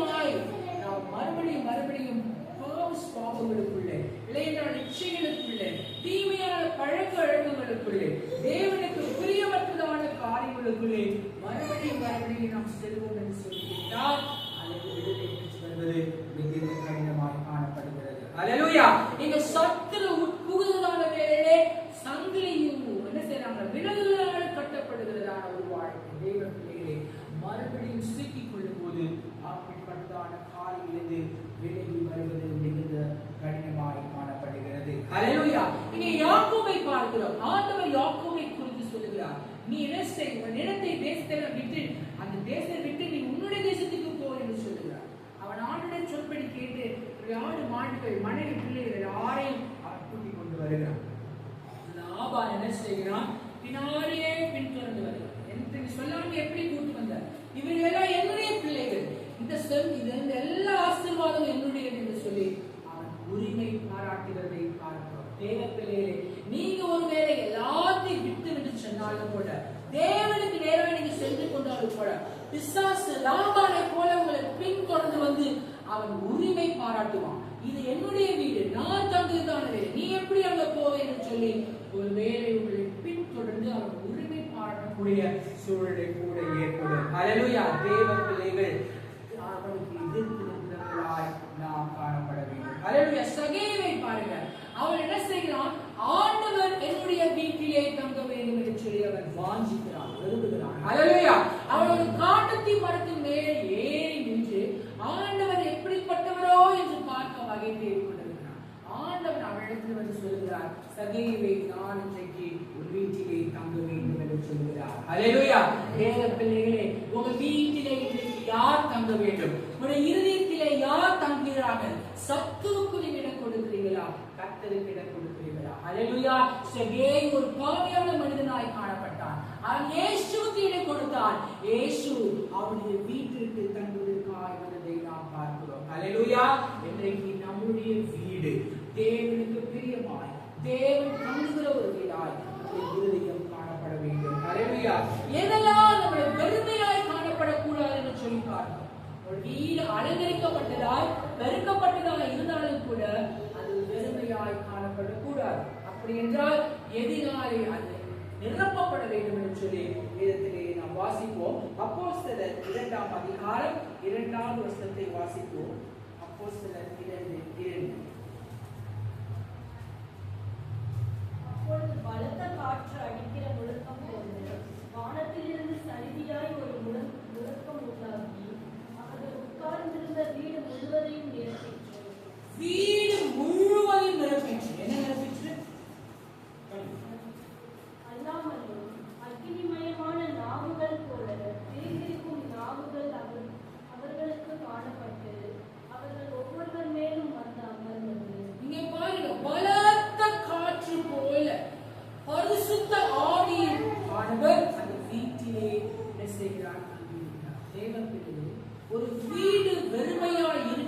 காணப்படாது. அப்படி என்றால் அந்த வீடு பரிசுத்த ஆவியானவரால் நிரப்பப்பட்ட ஒரு வீடாய் காணப்பட வேண்டும். அல்லேலூயா.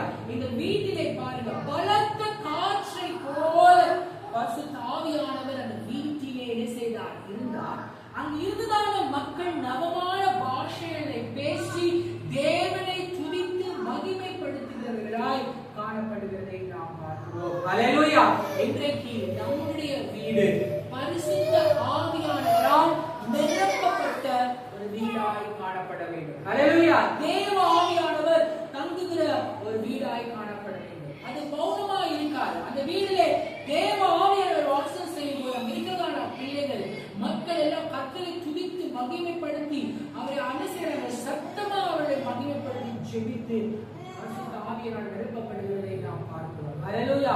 அபிஷேகிக்கப்பட்ட ஒரு வீடாய் பரிசுத்த ஆவியானவரால் நிரப்பப்பட்ட ஒரு வீடாய் காணப்பட முடியும். அல்லேலூயா. இன்றைக்கு அபிஷேக பரிசுத்த ஆவியானவர் நம்மிலே காணப்படுவார் என்றால் நாம் மௌனமாய் இருக்க முடியாது. அல்லேலூயா. நம்முடைய உள்ள கர்த்தரை துதித்து மகிமைப்படுத்தும். நம்முடைய வீட்டிலே எப்போதும் நாம் ஜெபிக்கிறவர்களாய் காணப்பட முடியும். அல்லேலூயா. தேவ பிள்ளைகளே, நீங்கள் அபிஷேகத்தினாலே ஒவ்வொரு நாளும் நிரப்பப்படுகிறீர்களா? பரிசுத்த ஆவி உங்களிடத்திலே காணப்படுகிறதா? ஒவ்வொரு நாளும் பரிசுத்த ஆவியானவரால் நிரப்பப்படுகிறீர்களா என்று சொல்லி நாம் பார்க்க வேண்டும். அல்லேலூயா. இன்றைக்கு போராட்டங்கள் சூழ்நிலைகள் பெருகியிருக்கிற காலத்திலே தேவ பிள்ளைகளே, நாம் தேவனுடைய ஆவியினாலே இல்லையென்றால் பரிசுத்த ஆவியினாலே நிரப்பப்பட்டவென்றால் நம்முடைய வாழ்க்கை மிகுந்த கடினமாய் காணப்படுகிறது. அல்லேலூயா. ஒருவேளை பரிசுத்த ஆவியானவர் உங்களுடைய வீட்டிலே வாசம் செய்யவில்லை என்று சொல்லி கேட்டால் சாத்தான் மறுபடியும் வீட்டை எட்டி பார்ப்பான். அல்லேலூயா. அவன் எட்டி பார்க்கிறத வேளையிலே உங்களுடைய வீடு வெறுமையாய் காணப்பட்டுச்சுன்னா 7 ஆவிகளோடு அவன் மறுபடியும் வருகிறான். அல்லேலூயா. அவன் மறுபடியும் வருகிறதான வேளையிலே முன்னிலைமையை காட்டும் பின்னிலைமை மிகுந்த கேடுதலாய் காணப்படும். அல்லேலூயா. உங்களுடைய வீடு வெறுமையாய் காணப்படாதபடி அது பரிசுத்த ஆவியினாலே திரித்துவ தேவனாலே நிரப்பப்பட்டதாய் காணப்பட வேண்டும். அல்லேலூயா. ஆண்டவர் பரமேறி செல்லும் போது சொல்லுகிறார், நான் உங்களுக்கு ஒரு தேற்றவாளனை உங்களுக்கு அனுப்பி செல்கிறேன் என்று சொல்லி. அல்லேலூயா. அந்த தேற்றவாளனை எப்பொழுது கூட நம்மோடு கூட அவர் இருக்கிறவராய் காணப்படுகிறார். அவர் பரிசுத்த ஆவியினால் நிரப்பி நம்முடைய ராஜ்யத்திற்கு நம் வீட்டை கட்டுகிறவராய் காணப்படுகிறார். அல்லேலூயா. முதலாவதாக நாம பார்த்தோம், ஒரு வீடு வெறுமையாய் இருக்கக்கூடாது, அது பரிசுத்த ஆவியினால் நிரப்பப்பட்டதாய் காணப்பட வேண்டும். இரண்டாவதாய் வாசித்து பாருங்க, மத்தேயு 5ஆம் அதிகாரம் 15வது வசனத்தை வாசிப்போம். விளக்கை கொளுத்தி மரக்காலால் மூடி வைக்காமல் விளக்கு தண்டின் மேல் வைப்பார்கள். அப்பொழுது அது வீட்டில் யாவருக்கும் வெளிச்சம் கொடுக்கும். அந்த வீட்டில் உள்ள யாவருக்கும் வெளிச்சம் கொடுக்கும். தேவர்களே, உங்களுடைய வீடு வெறுமையாய் காணப்படக்கூடாது. அப்படி என்றால் வீடு வெளிச்சத்தினாலே நிரப்பப்பட்டதாய் காணப்பட வேண்டும். அல்லேலூயா. இங்கே பார்க்கிறோம், அந்த வீட்டில் அநேக சாமான்கள் இருந்தது.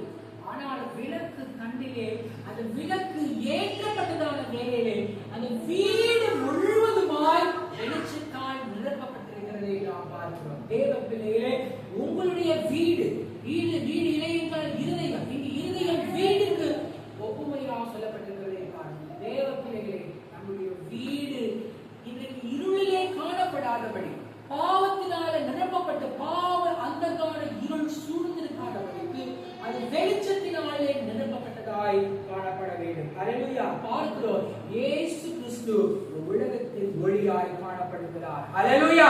தேவ பிள்ளைகளே, கர்த்தருடைய வெளிச்சம் தேவன் இயேசு கிறிஸ்து உங்களுடைய வீட்டிலே வாசமாய் இருக்க வேண்டும். ஆமென். அப்பொழுது அந்த வீட்டுள்ள யாருக்கும் வெளிச்சத்தை கொடுக்கும். அந்த இருள் அந்த வீட்டில் நீங்கிறதை நாம் பார்க்கிறோம். அல்லேலூயா. வெளிச்சம் வருகிறதான வேளை இருள் அந்த இடத்தை விட்டு ஓடி விடுகிறதை பார்க்கிறோம். ஆமென். நம்முடைய வீட்டை சூழ்ந்திருக்கிறதான இருள் நீங்க வேண்டும் என்றால் அங்க என்ன வேண்டும்? வெளிச்சம் பிரகாசிக்க வேண்டும். அல்லேலூயா. நம்முடைய விளக்கு அணையாதபடி, விளக்கு எப்போதும் எரிந்து கொண்டிருக்கிறதாய் காணப்பட வேண்டும். வீட்டை சுற்றிலுமாய் வெளிச்சம் நிரம்பி இருக்க வேண்டும். எபேசியர் 5ஆம் அதிகாரம் 13ஆம் வசனத்தை வாசிப்போம். எபேசியர் 5:13.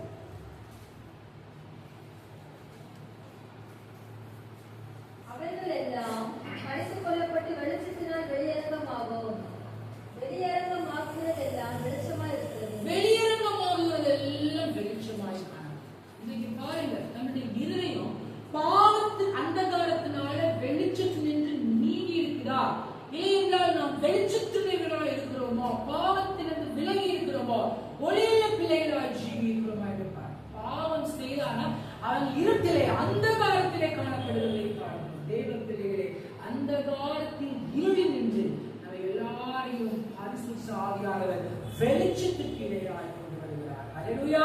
நம்மளுடைய வீடு வெளிச்சம் நிறைந்ததாய் காணப்படும். அல்லேலூயா. பாவம் இல்லாததான வீட்டிலே இயேசு வாசம் செய்கிறார். ஆமென். இயேசு வழியாக இருக்கிறார். அந்த வீடு முழுவதும் வெளிச்சத்தினாலே நிரம்பி இருக்கும். ஆமென். அடுத்ததாக வாசித்து பாருங்க. மத்தேயு 5ஆம் அதிகாரம் 16வது வசனத்தை வாசிப்போம். மத்தேயு 5:16.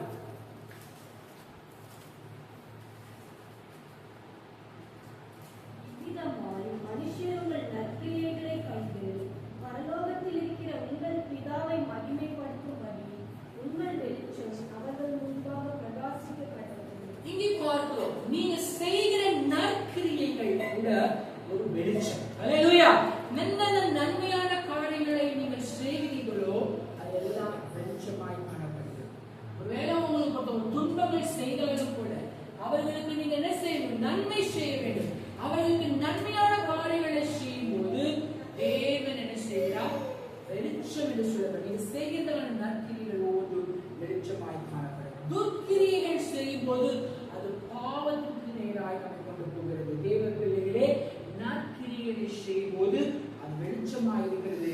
அந்த வீடு முழுவதும் என்ன செய்து வெளிச்சத்தால் நிரம்பி இருக்கிறதை பார்க்கிறோம். அல்லேலூயா. பாவம் செய்யும் போது என்றால் துர்க்கிரியை செய்யும் போது அந்த வீடு இருளினாலே சூழ்ந்திருக்கிறது. இருட்டு அந்த வீட்டை சுற்றி இருக்கிறதை பார்க்கிறோம். நம்முடைய வீடு வெளிச்சத்தினாலே நிரப்பப்பட வேண்டும் என்றால் நாம் அநேகருக்கு நல்ல உதவிகளை செய்ய வேண்டும். அல்லேலூயா. கஷ்டப்படுகிறதான பிள்ளைகள், துன்பப்படுகிறதான பிள்ளைகளுக்கு நன்மையான முடிவுதான நற்கிரியைகளை செய்யும் போது அந்த வெளிச்சம் அந்த வீட்டை முழுவதுமாய் காணப்படுகிறது. அல்லேலூயா. முதலாவது நான் என்ன சொன்னேன்? ஃபர்ஸ்ட் பாயிண்ட் என்ன சொன்னேன்?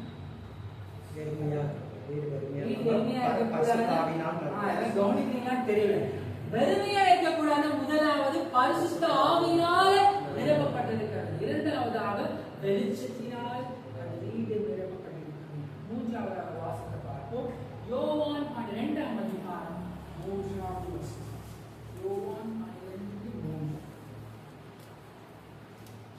அப்பொழுது மரியாள் விலையேற பெற்ற கலங்கமில்லாத நலதம் என்னும் தைலத்தில் ஒரு ராத்தல் கொண்டு வந்து அதை இயேசுவின் பாதங்களில் பூசி தன் தலைமயிரால் அவருடைய பாதங்களை துடைத்தார். அந்த வீடு முழுவதும் தைலத்தின் பரிமளத்தினால் நிறைந்திருந்தது. அந்த வீடு பரிமளத்தின் தைலத்தினால் நிறைந்திருந்தது. ஆமென். தேவ பிள்ளைகளே, அப்படி என்றால் ஒரு வீடு வெறுமையாய் காணப்படக்கூடாது என்றால் நம்முடைய வீடோ பரிமள தைலத்தினால் நிறைந்திருக்க வேண்டும். ஆமென். இந்த பாருங்க, இந்த மரியாள் ஆளுடைய பாதத்தருகே போய் அவள் நல்லதென்னும் என்னும் தைலத்தினால், அந்த தைலம் விலையேற பெற்ற ஒரு தைலமாய் காணப்படுகிறது. தைலத்தை ஒரு வருஷம் சம்பாத்தியம் ஃபுல்லும் சேர்த்து வச்சுதான் அந்த தைலத்தை வாங்குவாங்க. அவ்வளோ பெரிய விலையேற பெற்றதான ஒரு தைலம், மிகுந்த வாசனை புரிந்தின ஒரு தைலமாய்.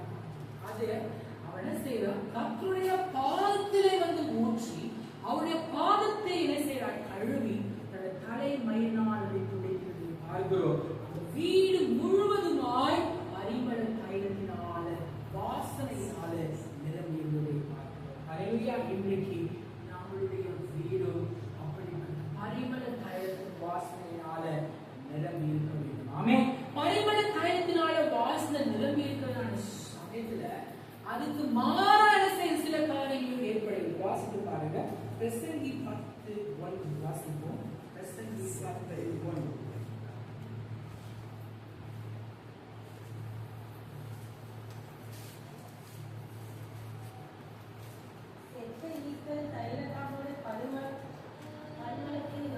செத்து ஈக்கள் பரிமளக்காரனுடைய தைலத்தை நாய் போக பண்ணும்.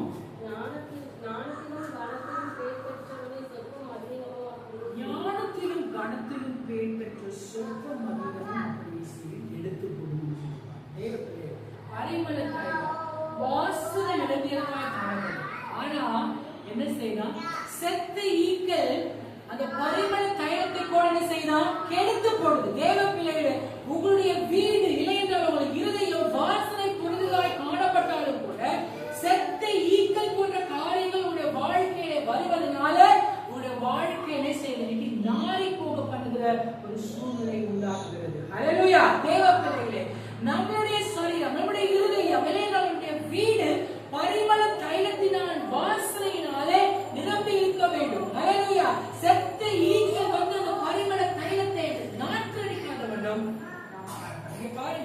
கனத்திலும் ஞானத்திலும் பெயர் பெற்றதான ஒரு மனுஷன்.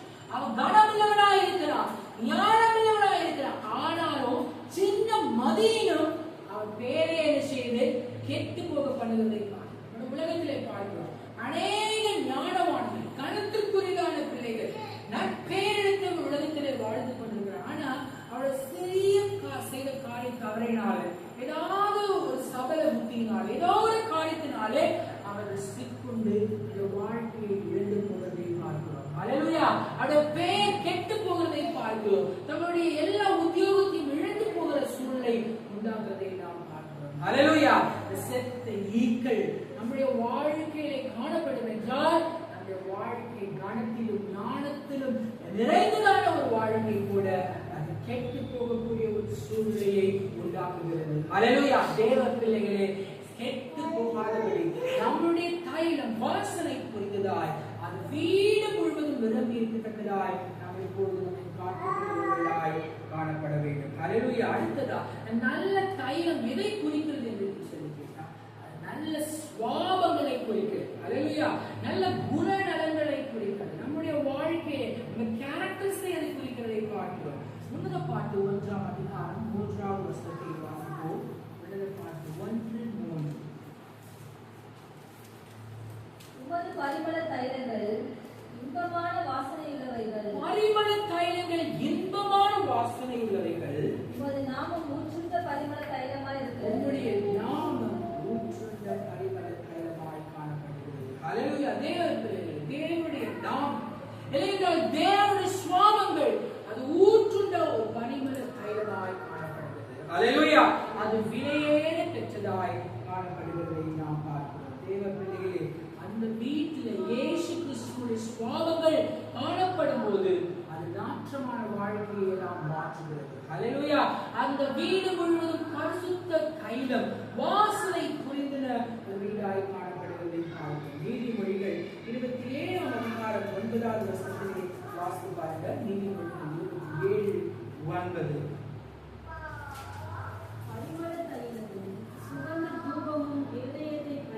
பரிமள தைலமும் சுகந்த தூபமும் இருதயத்தை களிப்பாக்குகிறது என்று சொல்லியிருப்பார்கள். இந்த பரிமள தைலம் என்பது ஜெபத்தை குறிக்கிறது. இந்த சுகந்த தூபம் என்பது துதியை குறிக்கிறது. அல்லேலூயா. தேவ பிள்ளைகளே, அப்படியானால் உங்களுடைய வீடு வெறுமையாய் காணப்படக்கூடாது என்றால் அது பரிமள தைலத்தினால் நிரம்பி இருக்கணும். அது வாசனை அந்த வீட்டை சுற்றிலுமாய் காணப்பட வேண்டும். அந்த வாசனை குறிக்கிறது. பரிமள தைலம் ஜெபத்தை குறிக்கிறது. அல்லேலூயா. அது மாத்திரமல்ல, சுகந்த தூபம் துதியை குறிக்கிறது. உங்களுடைய வீடு ஜெபத்தினாலும் துதியினாலும் எப்பொழுதும் நிறைந்ததாய் காணப்படும். அல்லேலூயா.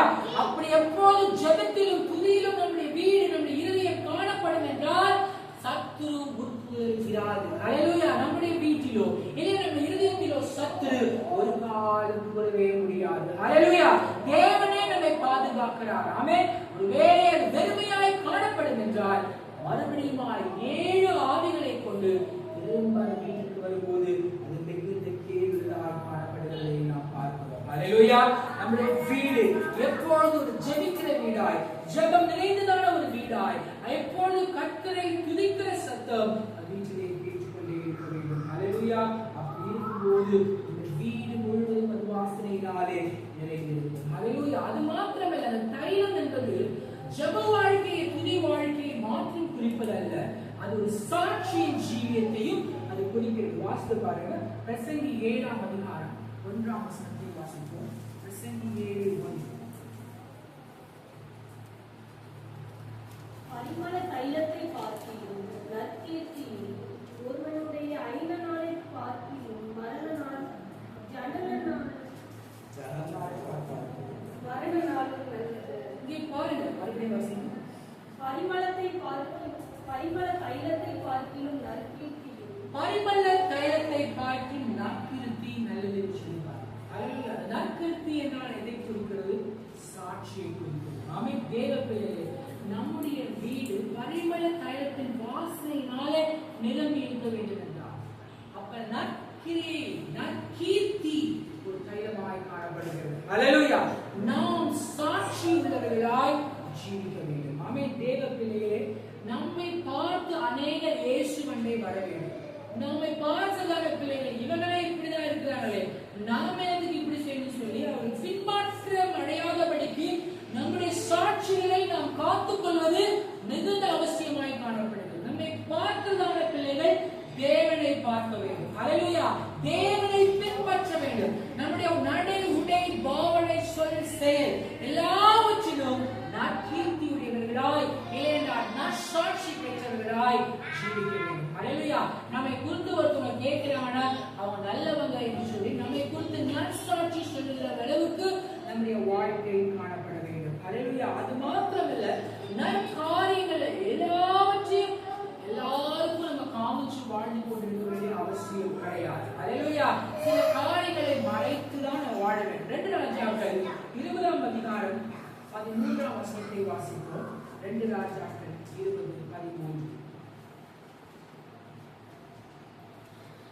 எசேக்கியா அவர்களை அங்கீகரித்து பின்பு அவர்களுக்கு தன் பொக்கிஷத்தாலே அனைத்தையும் வெள்ளியையும் பொன்னையும் கந்த வர்க்கங்களையும் நல்ல பரிமள தைலத்தையும் நிறைய அங்க இருக்கு. எசேக்கியா ராஜாவிட எல்லாரையும் கொண்டு போய் என்ன செய்யலாம்? எசேக்கியா ராஜா எதிராளிகளுக்கு தேவ பிள்ளைகளை கர்த்தர் உங்களுக்கு ஒருவேளை நல்ல நல்ல காரியங்களை செய்திருக்கிறார். சில காரியங்கள் நாம் எல்லாத்தையும் நாம் சொல்லிக் கொண்டிருக்கிற அவசியம். அதை நாம் தேவனுடைய பாதத்திலே வைத்து ஆண்டவருக்கு நன்றி சொல்லி வாழ்வது மேன்மை. ஹல்லேலூயா. எல்லாருடைய எதிராளிகள் எல்லாம் நம்ம சொல்வதனால எசேக்கியா ராஜா அவன் பின்னாடி அவன் கஷ்டப்படுகிறதை பார்க்கும். தேவ பிள்ளைகளே, பரிமளத்தால் என்னவோ எல்லாத்தையும் காமிச்சு கொடுத்தாங்க. சில காரியங்கள், சில விஷயங்கள் இலைமறை காய் போலதான் இருக்க வேண்டும். ஹல்லேலூயா. எல்லா காரியங்களும் எல்லாருக்கும் நாம் சொல்லிக் கொண்டிருக்கும் போது அது தேவனுக்கு பிரியமுள்ளதாய் காணப்படுகிறது. ஹல்லேலூயா. மேன்மை பாராட்டுகிறதான பிள்ளைகள் எசேக்கியா ராஜா பார்க்கிறான். ஏற்கனவே இதெல்லாம் அறிக்கை உங்ககிட்ட இருக்கான். தேவ பிள்ளைகளை கர்த்தருக்கு அதில் சுத்தமும் பிரியமே இல்லை. தேவ பிள்ளைகளை மேன்மை பாராட்டுகிற நாம் தேவனை குறித்தே பாராட்டுகிறோம். ஹல்லேலூயா. நம்முடைய சொத்து சூழலையோ நம்மை சுற்றி இருக்கிறதான காடுகளையும் எல்லாத்தையும் வீடுகளை சுற்றி மேன்மை பாராட்டிக் கொண்டிருக்க வேண்டிய அவசியம் இல்லை. ஹல்லேலூயா. தேவனை குறித்து மேன்மை பாராட்டுகிறார் ஒரு ஜீவியம் நம்மிடையே காணப்பட வேண்டும். ஹல்லேலூயா. அப்போது நம்முடைய வீடு வாசனை நிறைந்த வீடாய் காணப்படும். அடுத்ததா இந்த வாசனை ஏனென்றால் தைலம் எதை குறிக்கிறது பாருங்க, அன்பை கூட குறிக்கிறது. வாசித்து பாருங்க. எபேசியர் 5ஆம் அதிகாரம் 2ஆம் வசனத்தை வாசிப்போம். எபேசியர் 5:2.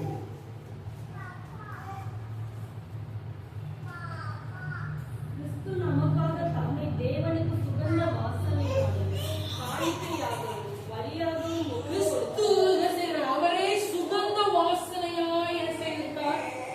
தம்மையை கொடுத்திருக்கிறார். அடுத்தது, நம்மில் அன்பு கூர்ந்தது போல நீங்களும் அன்பிலே நடந்து கொள்ளுங்கள்.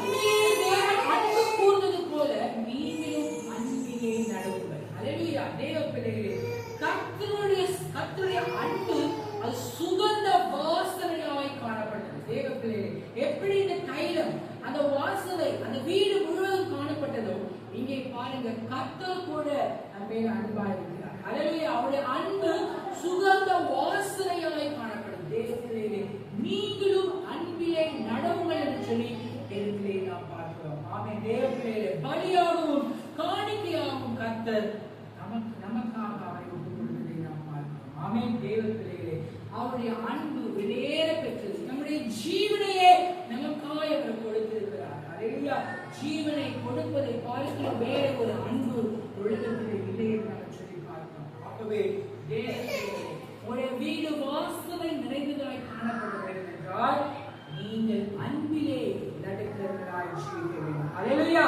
உங்களுக்கு யாராவது துரோகம் பண்ணாலும் அவர்களுக்கு அன்பு செலுத்துங்க. அவர்களை கடிந்து கொள்ளாதபடி அவர்களை நேசிக்கிறவர்களாய் அவருடைய இதயம் காணப்பட வேண்டும். ஹல்லேலூயா. தேவ பிள்ளைகளே, அன்பிலே நடங்க. ஆமென். அடுத்ததாய் வாசித்து பார்ப்போம். நெகேமியா 9ஆம் அதிகாரம் 25ஆம் வசனத்தை வாசிப்போம்.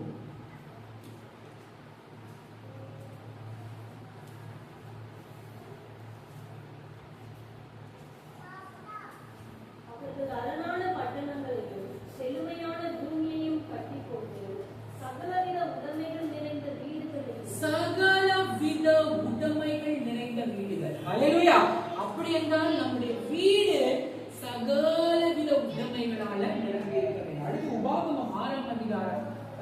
வசனத்தை வாசிப்போம். உபாகமம் 6:11. நீ நிரப்பாத சகல நல்ல வஸ்துக்களாகிய நிரம்பிய வீடுகளை சகல நல்ல வஸ்துக்கள் நிறைந்ததான வீடுகள். அடுத்ததா யோபு 22:17 வாசிப்போம். யோபு 22:17. தேவன் அவர்கள் வீடுகளை நன்மையால் நிரப்பி இருந்தார்கள். அவர்கள் வீடுகளை நன்மையால் நிரப்பி இருந்தார். ஹல்லேலூயா. என்னெல்லாம் நம்ம பார்த்தோம்? அது நல்ல வஸ்துக்கள் நிறைந்ததான வீடு, சகலவித உடைமைகள் நிறைந்ததான வீடு, நன்மைகளால் நிரப்பப்பட்ட ஒரு வீடாக காணப்படுகிறது. ஹல்லேலூயா.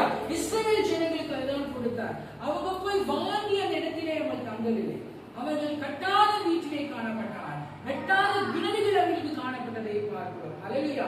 அவர்கள் பாலும் தேனும் ஒழுங்குதான ஒரு செல்வ செழிப்பான ஒரு தேசத்துக்குள்ளாக நடந்து கொண்டு போனார். ஹல்லேலூயா. தேவ பிள்ளைகளே, நம்முடைய வீடு இப்படிப்பட்ட நல்ல உடைமைகள் நிறைந்த ஒரு வீடாய் காணப்பட வேண்டும். ஆமென். எது இல்லாததாய் எந்தப்பட்டதான உடைமைகள் இருக்கக்கூடாது. வாசித்து பாருங்க. உபாகமம் 7:26 வசனத்தை வாசிப்போம். உபாகமம் 7:26. அவைகளைப் போல நீ சாபத்துக்குள்ளாகாதபடி அருவருப்பானதை உன் வீட்டிலே கொண்டு போகாயாக. அதை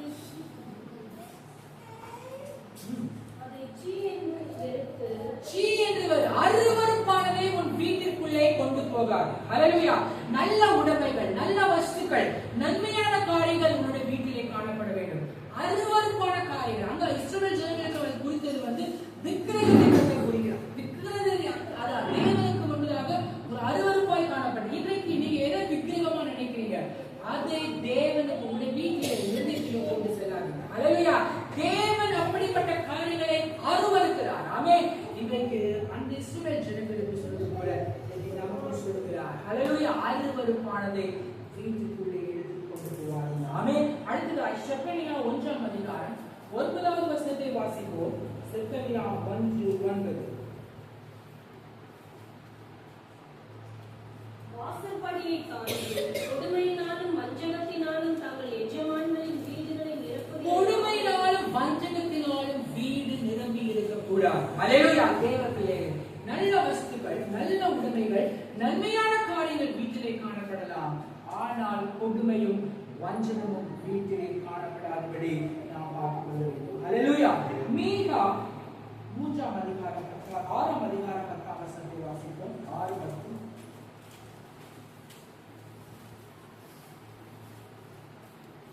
துன்மார்க்கனுடைய வீட்டிலே துன்மார்க்கத்தினால்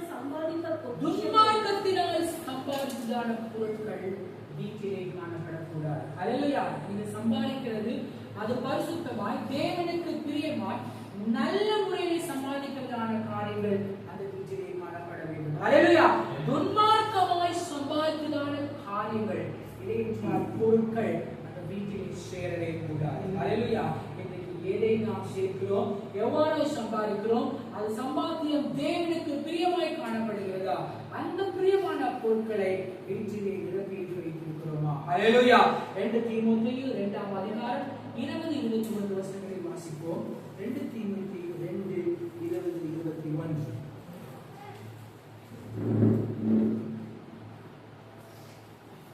ஒரு பெரிய வீட்டிலே பொன்னும் வெள்ளியுமான பாத்திரங்களும் அல்லாமல் மரமும் மண்ணுமான பாத்திரங்களும் உண்டு. அவைகளில் சில கனத்திற்கும் சில கனவீனத்திற்குமானவைகள். ஆகையால் ஒருவன் இவைகளை விட்டு தன்னை சுத்திகரித்துக் கொண்டால் அவன் பரிசுத்தமாக்கப்பட்டதும் எஜமானுக்கு உபயோகமானதும் எந்த நற்கிரியைக்கும் ஆயத்தமாக்கப்பட்டதுமான கனத்திற்குரிய பாத்திரமாய் இருப்பான். இங்கே பாருங்க, நீங்க என்னமான பாத்திரங்கள், நல்ல பாத்திரங்களை வைக்க வேண்டும், சுத்தமான பாத்திரங்களை வைக்க வேண்டும். கர்த்தருக்கு பிரியமில்லாத பாத்திரங்கள் தெய்வத்திலே இடம்பெறக்கூடாது என்று சொல்லி பார்க்கிறோம். ஹல்லேலூயா. தேவ பிள்ளைகளே, நம்முடைய வீட்டுக்குள்ளான வேலையிலே நன்மையான காரியங்கள் காணப்படுவதனால் சத்துரு அந்த வீட்டுக்குள்ளே புக மாட்டார். ஹல்லேலூயா. வீட்டிற்குள்ளே நல்ல காரியங்கள், இல்லையென்றால் தெய்வீகமான காரியங்கள், நல்ல பொருட்கள், உடைமைகள் தேவனுக்கு பிரியமானவைகளாய் அந்த வீட்டிலே காணப்பட வேண்டும். ஆமே. துன்மார்க்கத்தின் பேருமானதோ இல்லையென்றால் கொடுமையோ வஞ்சகமோ அந்த வீட்டிலே காணப்படாதபடி நம்மை காத்துக்கொள்ள வேண்டும். அல்லேலூயா. அடுத்ததாய் வாசிப்போம் கடைசியா லூக்கா 14ஆம் அதிகாரம் 23ஆம் வசனத்தை வாசிப்போம். லூக்கா 14:23. அப்பொழுது எஜமான் ஊழியக்காரனை நோக்கி, நீ பெருவழிகளிலும் வேலியறையிலும் போய் என் வீடு நிறையும்படியாக ஜனங்களை உள்ளே வருந்தி கூட்டிக் கொண்டு வா. இங்க பாருங்க, ஜனங்களை கூட்டிக் கொண்டு வந்து வீடு முழுவதுமாய் நிரப்ப வேண்டும் என்று சொல்லி எஜமான் சொல்கிறதை பார்க்கிறோம். அல்லேலூயா. இந்த காரியம் நம்ம எல்லாம் அதாவது திருமணத்துக்கு கல்யாண வீட்டுக்கு அழைக்கப்பட்டதான பிள்ளைகள் அவங்க யாருமே வரமாட்டேங்கிறாங்க. அதுல என்ன செய்யறாங்க? ஒருவன் செய்யறான், நான் வயலை வாங்க போகிறேன், அதை விசாரிக்க போகிறேன்னு சொல்றான். ஒருவன் நான் விவாகம் இப்பதான் பண்ணியிருக்கேன்னு சொல்றான். ஒருவன் 5 ஏற்பாடுகளை வாங்கி இருக்கிறேன், அது எப்படி நான் பார்க்க போறேன்னு சொல்லி எல்லாரும் ஒரு சாக்கு சொல்லிக் கொண்டு திருமணத்திற்கு வராதபடி அவன் தடை பண்ணுகிறதை பார்க்க. அப்பொழுது எஜமான் வருகிறான், நீ என்ன செய், வெளியே போய் பட்டணத்திற்கு செல், வீதிகளிலும் வேலிகளிலும் இருக்கிறவன் அநேக ஜனங்களை கொண்டு வந்து வீட்டை முழுவதுமாய் நிரப்புவது சொல்வதை பார்க்க. அவர்கள் கூடர்களாயிருக்கிறார்கள், செவிடர்களாயிருக்கிறாங்க, வாய் பேச முடியாதவர்களாய் காணப்படுகிறாங்க. அல்லேலூயா. தேவ பிள்ளைகள் ஏழைகளாய் காணப்பட்டாங்க. ஆமென். தேவ பிள்ளைகளே, இன்றைக்கு கூட தேவ பிள்ளைகள் அநேக சொல்றாங்க, சாக்கு போக்கி சொல்லிக் கொண்டு தேவனுடைய சமூகத்திற்கு வராதவனம் காணப்படுகிறதை பாருங்க. அவங்க இஷ்டத்துக்கு ஒரு காரணத்தை கூறிக்கொண்டிருக்கிறதை பாருங்க. ஆண்டவர் அதை வெறுக்கிறார். அந்த ஆண்டவர் சொல்லுகிறார், அந்த மனுஷன் சொல்லுகிறார், நீ அவர்களை விட்டு மற்றவர்களை கொண்டு வந்து வீடு முழுவதும் என்ன செய்ய ஜனங்களாலே நிரப்ப வேண்டும். அல்லேலூயா. இது எதை குறிக்கிறது என்று கேட்டால் ஒரு சுவிசேஷத்தை குறிக்கிறது. ஆமென். தேவ பிள்ளைகளே, நீங்க இன்றைக்கு பட்டணத்தோறும் சொல்லுங்க, வீதிகள் தோறும் சொல்லுங்க. இயேசுவை அறியாததான மக்கள் கண் குருடாய் காணப்படுகிறாங்க. தேவத்தை கண்ணிருந்து அவர்களால் பார்க்க முடியவில்லை. இதுதான் வழி என்று சொல்லி அவர்கள் தெரிந்து கொள்ள முடியவில்லை. சப்பானியாக இருக்கிறார்கள். தேவனுடைய பாதையிலே நடக்க முடியாதவர்களாய் காணப்படுகிறார்கள். அப்படிப்பட்டதான பிள்ளைகளுக்கு இன்றைக்கு கர்த்தருடைய வார்த்தையை கூறுகிறவர்களாய், சுவிசேஷத்தை கூறுகிறவர்களாய், நற்காரியங்களை அவர்களுக்கு செய்கிறவர்களாய் காணப்பட்டு அநேகரை வீட்டிலே சேர்க்கிறவர்களாய் காணப்பட வேண்டும். அல்லேலூயா. இன்றைக்கு ஆத்தும பாரம் மிகுந்து குறைந்து காணப்படுகிறது. இன்று யாரும் ஆத்துமாக்களுக்காக ஜெபிப்பது கூட இல்லை. சபையை ஆத்துமாக்களை சேர்ப்பதற்கு பிரயாசம் செய்யக்கூடாத ஒரு சூழலை காணப்படுகிறது. தெய்வத்திலே நம் ஒவ்வொருவரும் ஆத்தும பாரம் நிறைந்தவர்களாய் எத்தனையோ பட்டணத்திலும் வீதிலும் அலைந்து திரிந்து கொண்டிருக்கிறதான அநேகரை, குருடரை, செவிடரை, ஏழைகளை நாம் என்ன செய்ய வேண்டும்? கர்த்தருடைய வீட்டிலே கொண்டு வந்து நிரப்புகிறவர்களாய் காணப்பட வேண்டும். அல்லேலூயா. அது மூலமாய் ஆண்டவர் மகிழ்கிறார். அநேக ஆத்துமாக்கள் ரட்சிக்கப்பட்டாங்க. கர்த்தருடைய ரவியிலே அவர் சேர்க்கப்படுகிறாங்க. கர்த்தருடைய ராஜ்யம் கட்டப்படுகிறது. அல்லேலூயா. சத்துரு கொடியோடி போகிறது. சொல்லி பார்த்தோம். அல்லேலூயா. உங்களுடைய வீட்டிலே சத்துரு உட்புகளும் இடம் கொடுத்தீங்கன்னா நீங்க அலங்கரிக்கப்பட்ட வீடாய் உங்க வீடு பெருகி காணப்பட்டாலும் உங்களுடைய வீடு வறுமையாய் காணப்படுமானால் 7 அசுத்தவாதிகளை மறுபடியும் கொண்டு வந்து உடைய முன்னிலைமையை பார்க்கிறோம் பின்னிலைமை கேடுவதாய் மாற்றுவதை பார்க்கிறோம். அல்லேலூயா. தேவத்திலே ஒரு வீடு அபிஷேகத்தினால் பரிசுத்த ஆவியானவரால் நிரப்பப்பட்டிருக்க வேண்டும். அடுத்ததாய் அது வெளிச்சத்தினாலே நிரப்பப்பட்டிருக்க வேண்டும். மூன்றாவதாய் பார்க்கிறோம், சகலவித பொருட்களினாலும் பரிமள தைலத்தினாலும் விளையால் ஜனங்கள் நாள் முழுவதுமாய் இந்த வீடு நிரம்பி இருக்க வேண்டும். அல்லேலூயா. வீடு வெறுமனே கிடைக்கும் என்றால் சத்துரு புகுந்து விடுவார். ஆகவே எப்பொழுதும் தேவ பிள்ளைகளே, நம்முடைய வீடு பரிசுத்த ஆவியானவரால் நிரப்பப்பட்டதாய் காணப்படட்டும். தேவனை ஆசீர்வதிப்பாராக. நாம் யாரும் கண்களை மூடி முழங்கால் படித்து கர்த்தரை நோக்கி பார்ப்போம். அல்லேலூயா. ஆண்டவரே, ஸ்தோத்திரம் ஸ்தோத்திரம் ஸ்தோத்திரம் ஸ்தோத்திரம். இயேசுவே, துதிக்கிறோம் துதிக்கிறோம். ஸ்தோத்திரம் ஸ்தோத்திரம் ஸ்தோத்திரம். சத்துரு தலை கவிழ்ந்தோட நித்தமோம் கிரியை செய்யாம். சத்துரு தலை கவிழ்ந்தோட நித்தமோம் கிரியை செய்யாம். எனவே மழை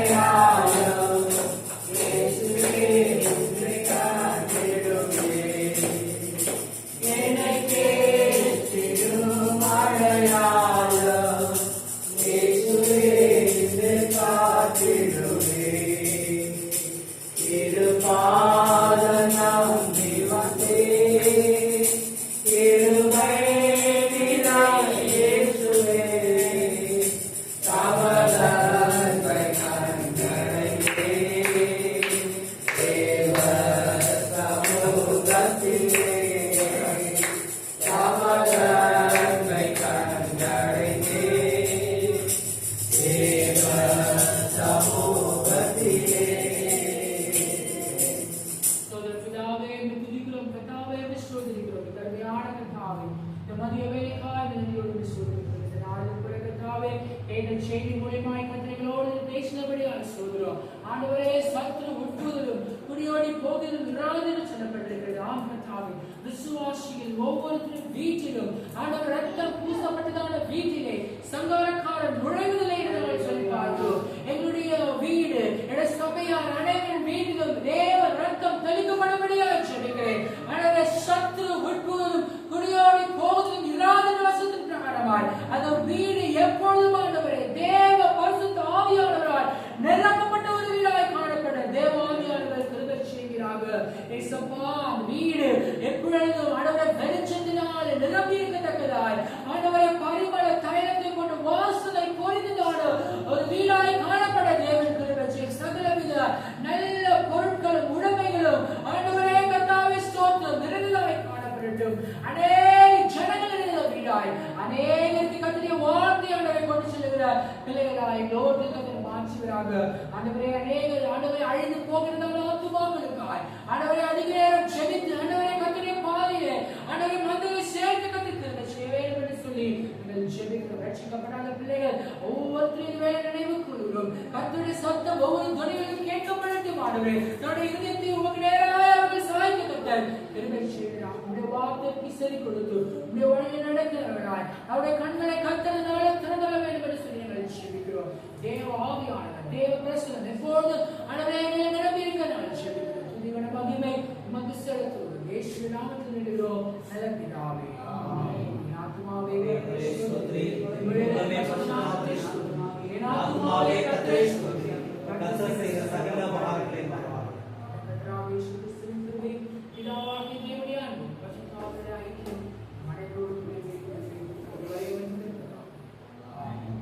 இயேசு கிறிஸ்து மாறாதவரே, மாறாதவரே, மாறாதவரே, அவரே இயேசு கிறிஸ்து மாறாதவரே, நித்தியமா.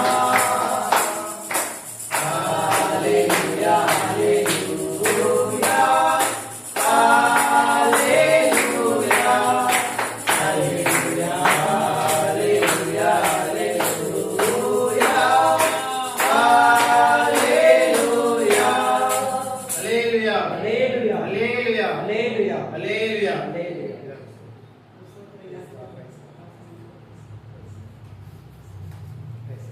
Gracias.